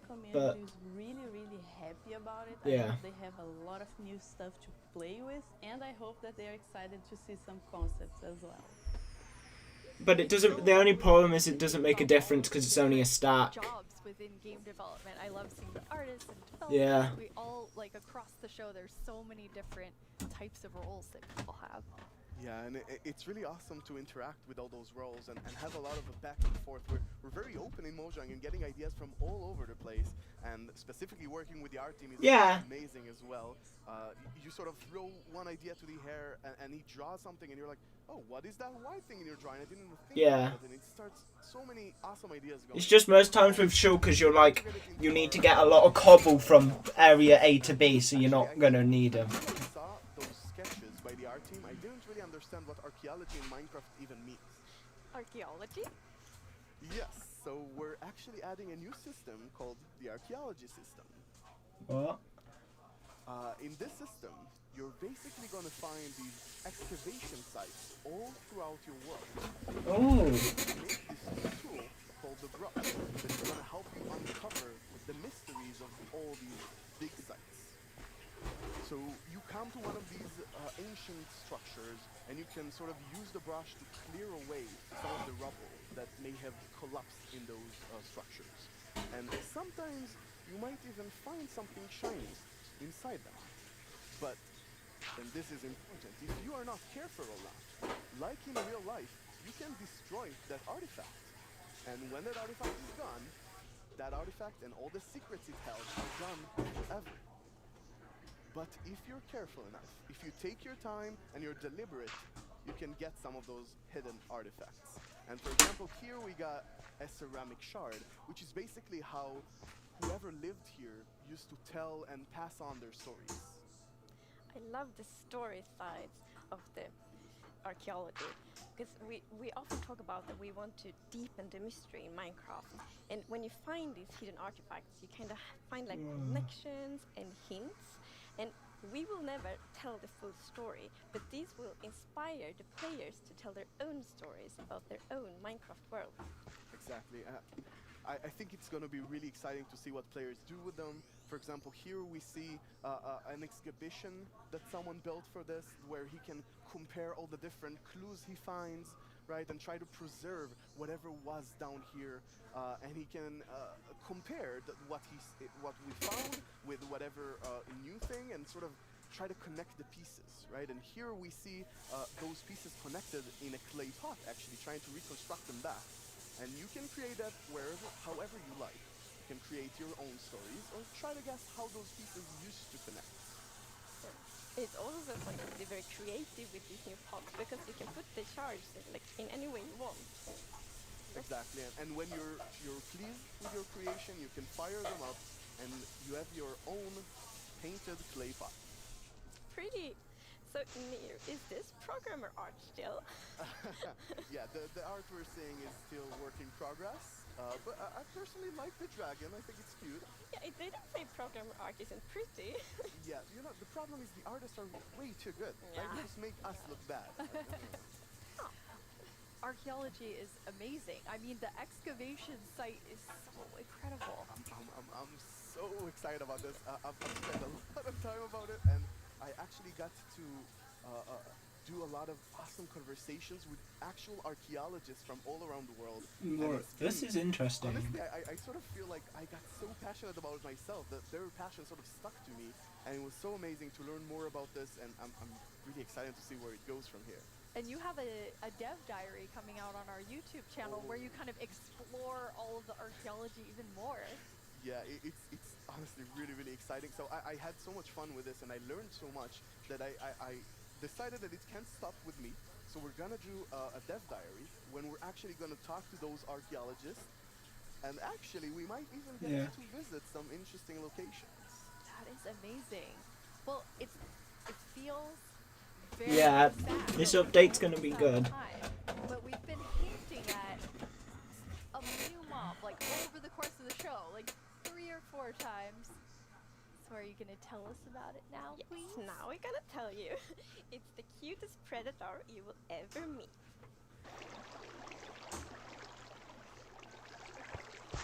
What is it? Axolotls! Oh, axolotls are awesome.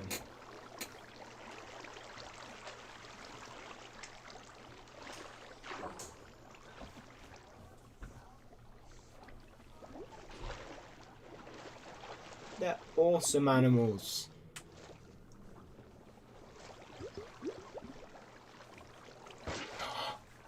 Axolotl in a bucket.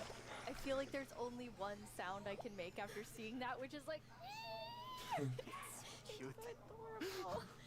The axolotls. How did you decide on axolotls? So when we add a new mob to Minecraft, we really wanted to have like its own unique character. We wanted to have a purpose, and it's also a very good thing if it happens to be ugly cute. And the axolotl is perfect. It has all of these things. Well, I guess Because it's in the lush jungle. They won't fit in the lush jungle. They would have. It's for the lush jungle. That's what it's for. The lush cave, even, not jungle. Lush cave. Then one of the developers posted like a big picture of an axolotl, and we all went like, yes, this. Because it's underground. It's like the definition of ugly cute. It's like made for. I meant cave, not. That's Then not. we also found out that No. axolotls are endangered in the real world, and we think it's good to add endangered animals to Minecraft to create awareness around that. So that's also a good thing. Like with the bees. Oh god. Yes, like with the bees last year, for example. But yeah, so the axolotls, as you saw in the video, they live in the lush caves and they really add a lot of life to the lush caves. And there's also What's a the bucket idea? of axolotl. Oh. That is just so cute. I don't know how to handle it, but it's so cute. Is there baby when axolotl? you're walking around in a lush cave and you see some axolotls, then you can actually scoop them up in your bucket and take them with you. So maybe you build like a pretty aquarium for them in your base, or maybe you bring them to your ocean adventure.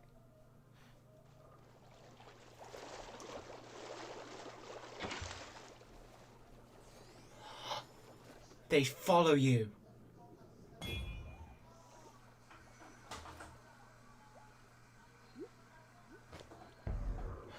They fight for... Axolotls are so cool.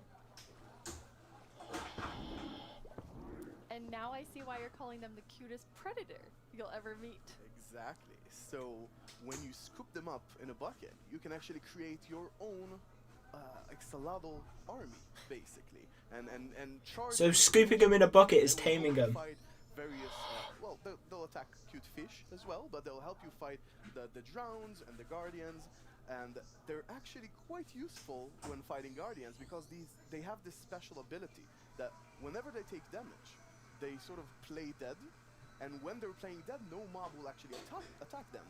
So they have this time to regen back health and then jump back into the fight together with you.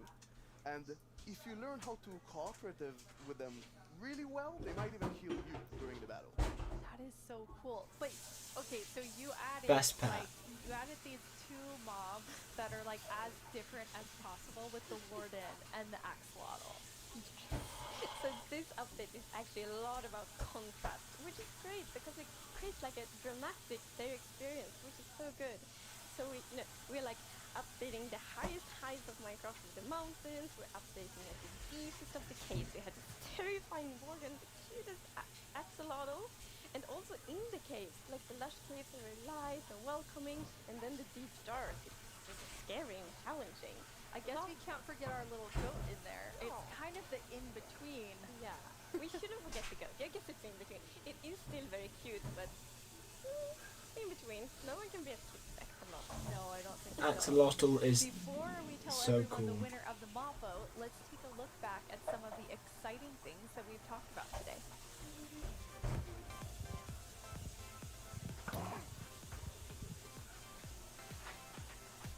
Lush cave. This update's gonna be so cool. Actually, yeah, we'll see when this comes out. Actually, no, it would be much better for...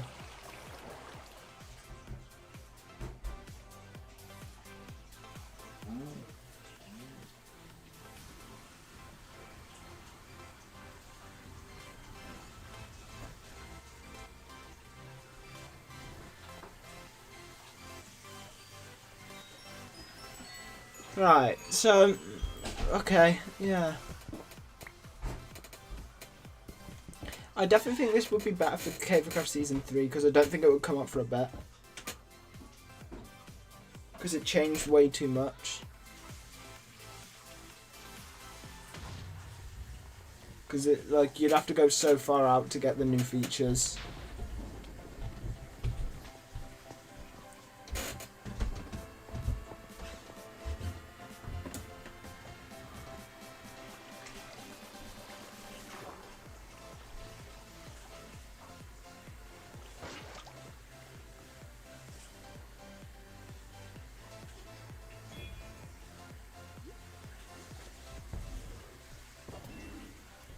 Before we get to our bomb vote, I think there's one more question people are really gonna want to know.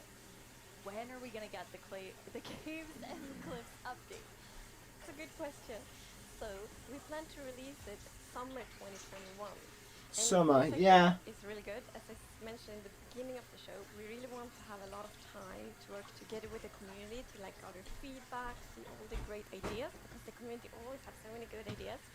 So it feels good that we don't have a lot of time to actually work. Yeah, that's definitely good enough for season 3. The community decided on a new mob that will enter the game. So which one of you gets to do the honors today? So I think Yeah. Tiny Agnes is being a bit mean this year. So I think you should open it, Nick. You should announce the winner. Yeah. Can I look first? Yeah. You're gonna know before everyone else. It's the glow squid! Hog. Wow.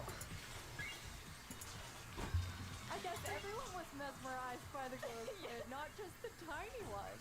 We didn't get Ice Logger, but we So awesome. Yes, got Glow Squid. I didn't expect it at all, but it's great. And glow squid will look so cool in the caves. Like the atmosphere. This update so well. Like it will be. Imagine it's all dark in the caves, and then you see the glow squid swimming around. It will be so good. Beautiful. Can they be friends with the axolotls?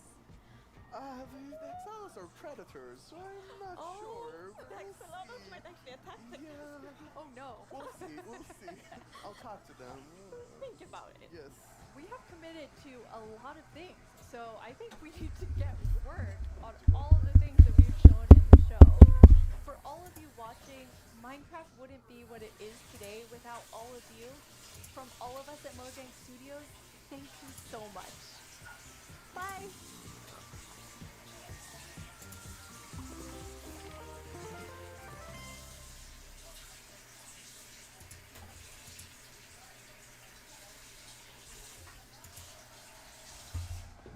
Right. That was Pog Stream. I'll see everybody when I upload again at some point. Peace.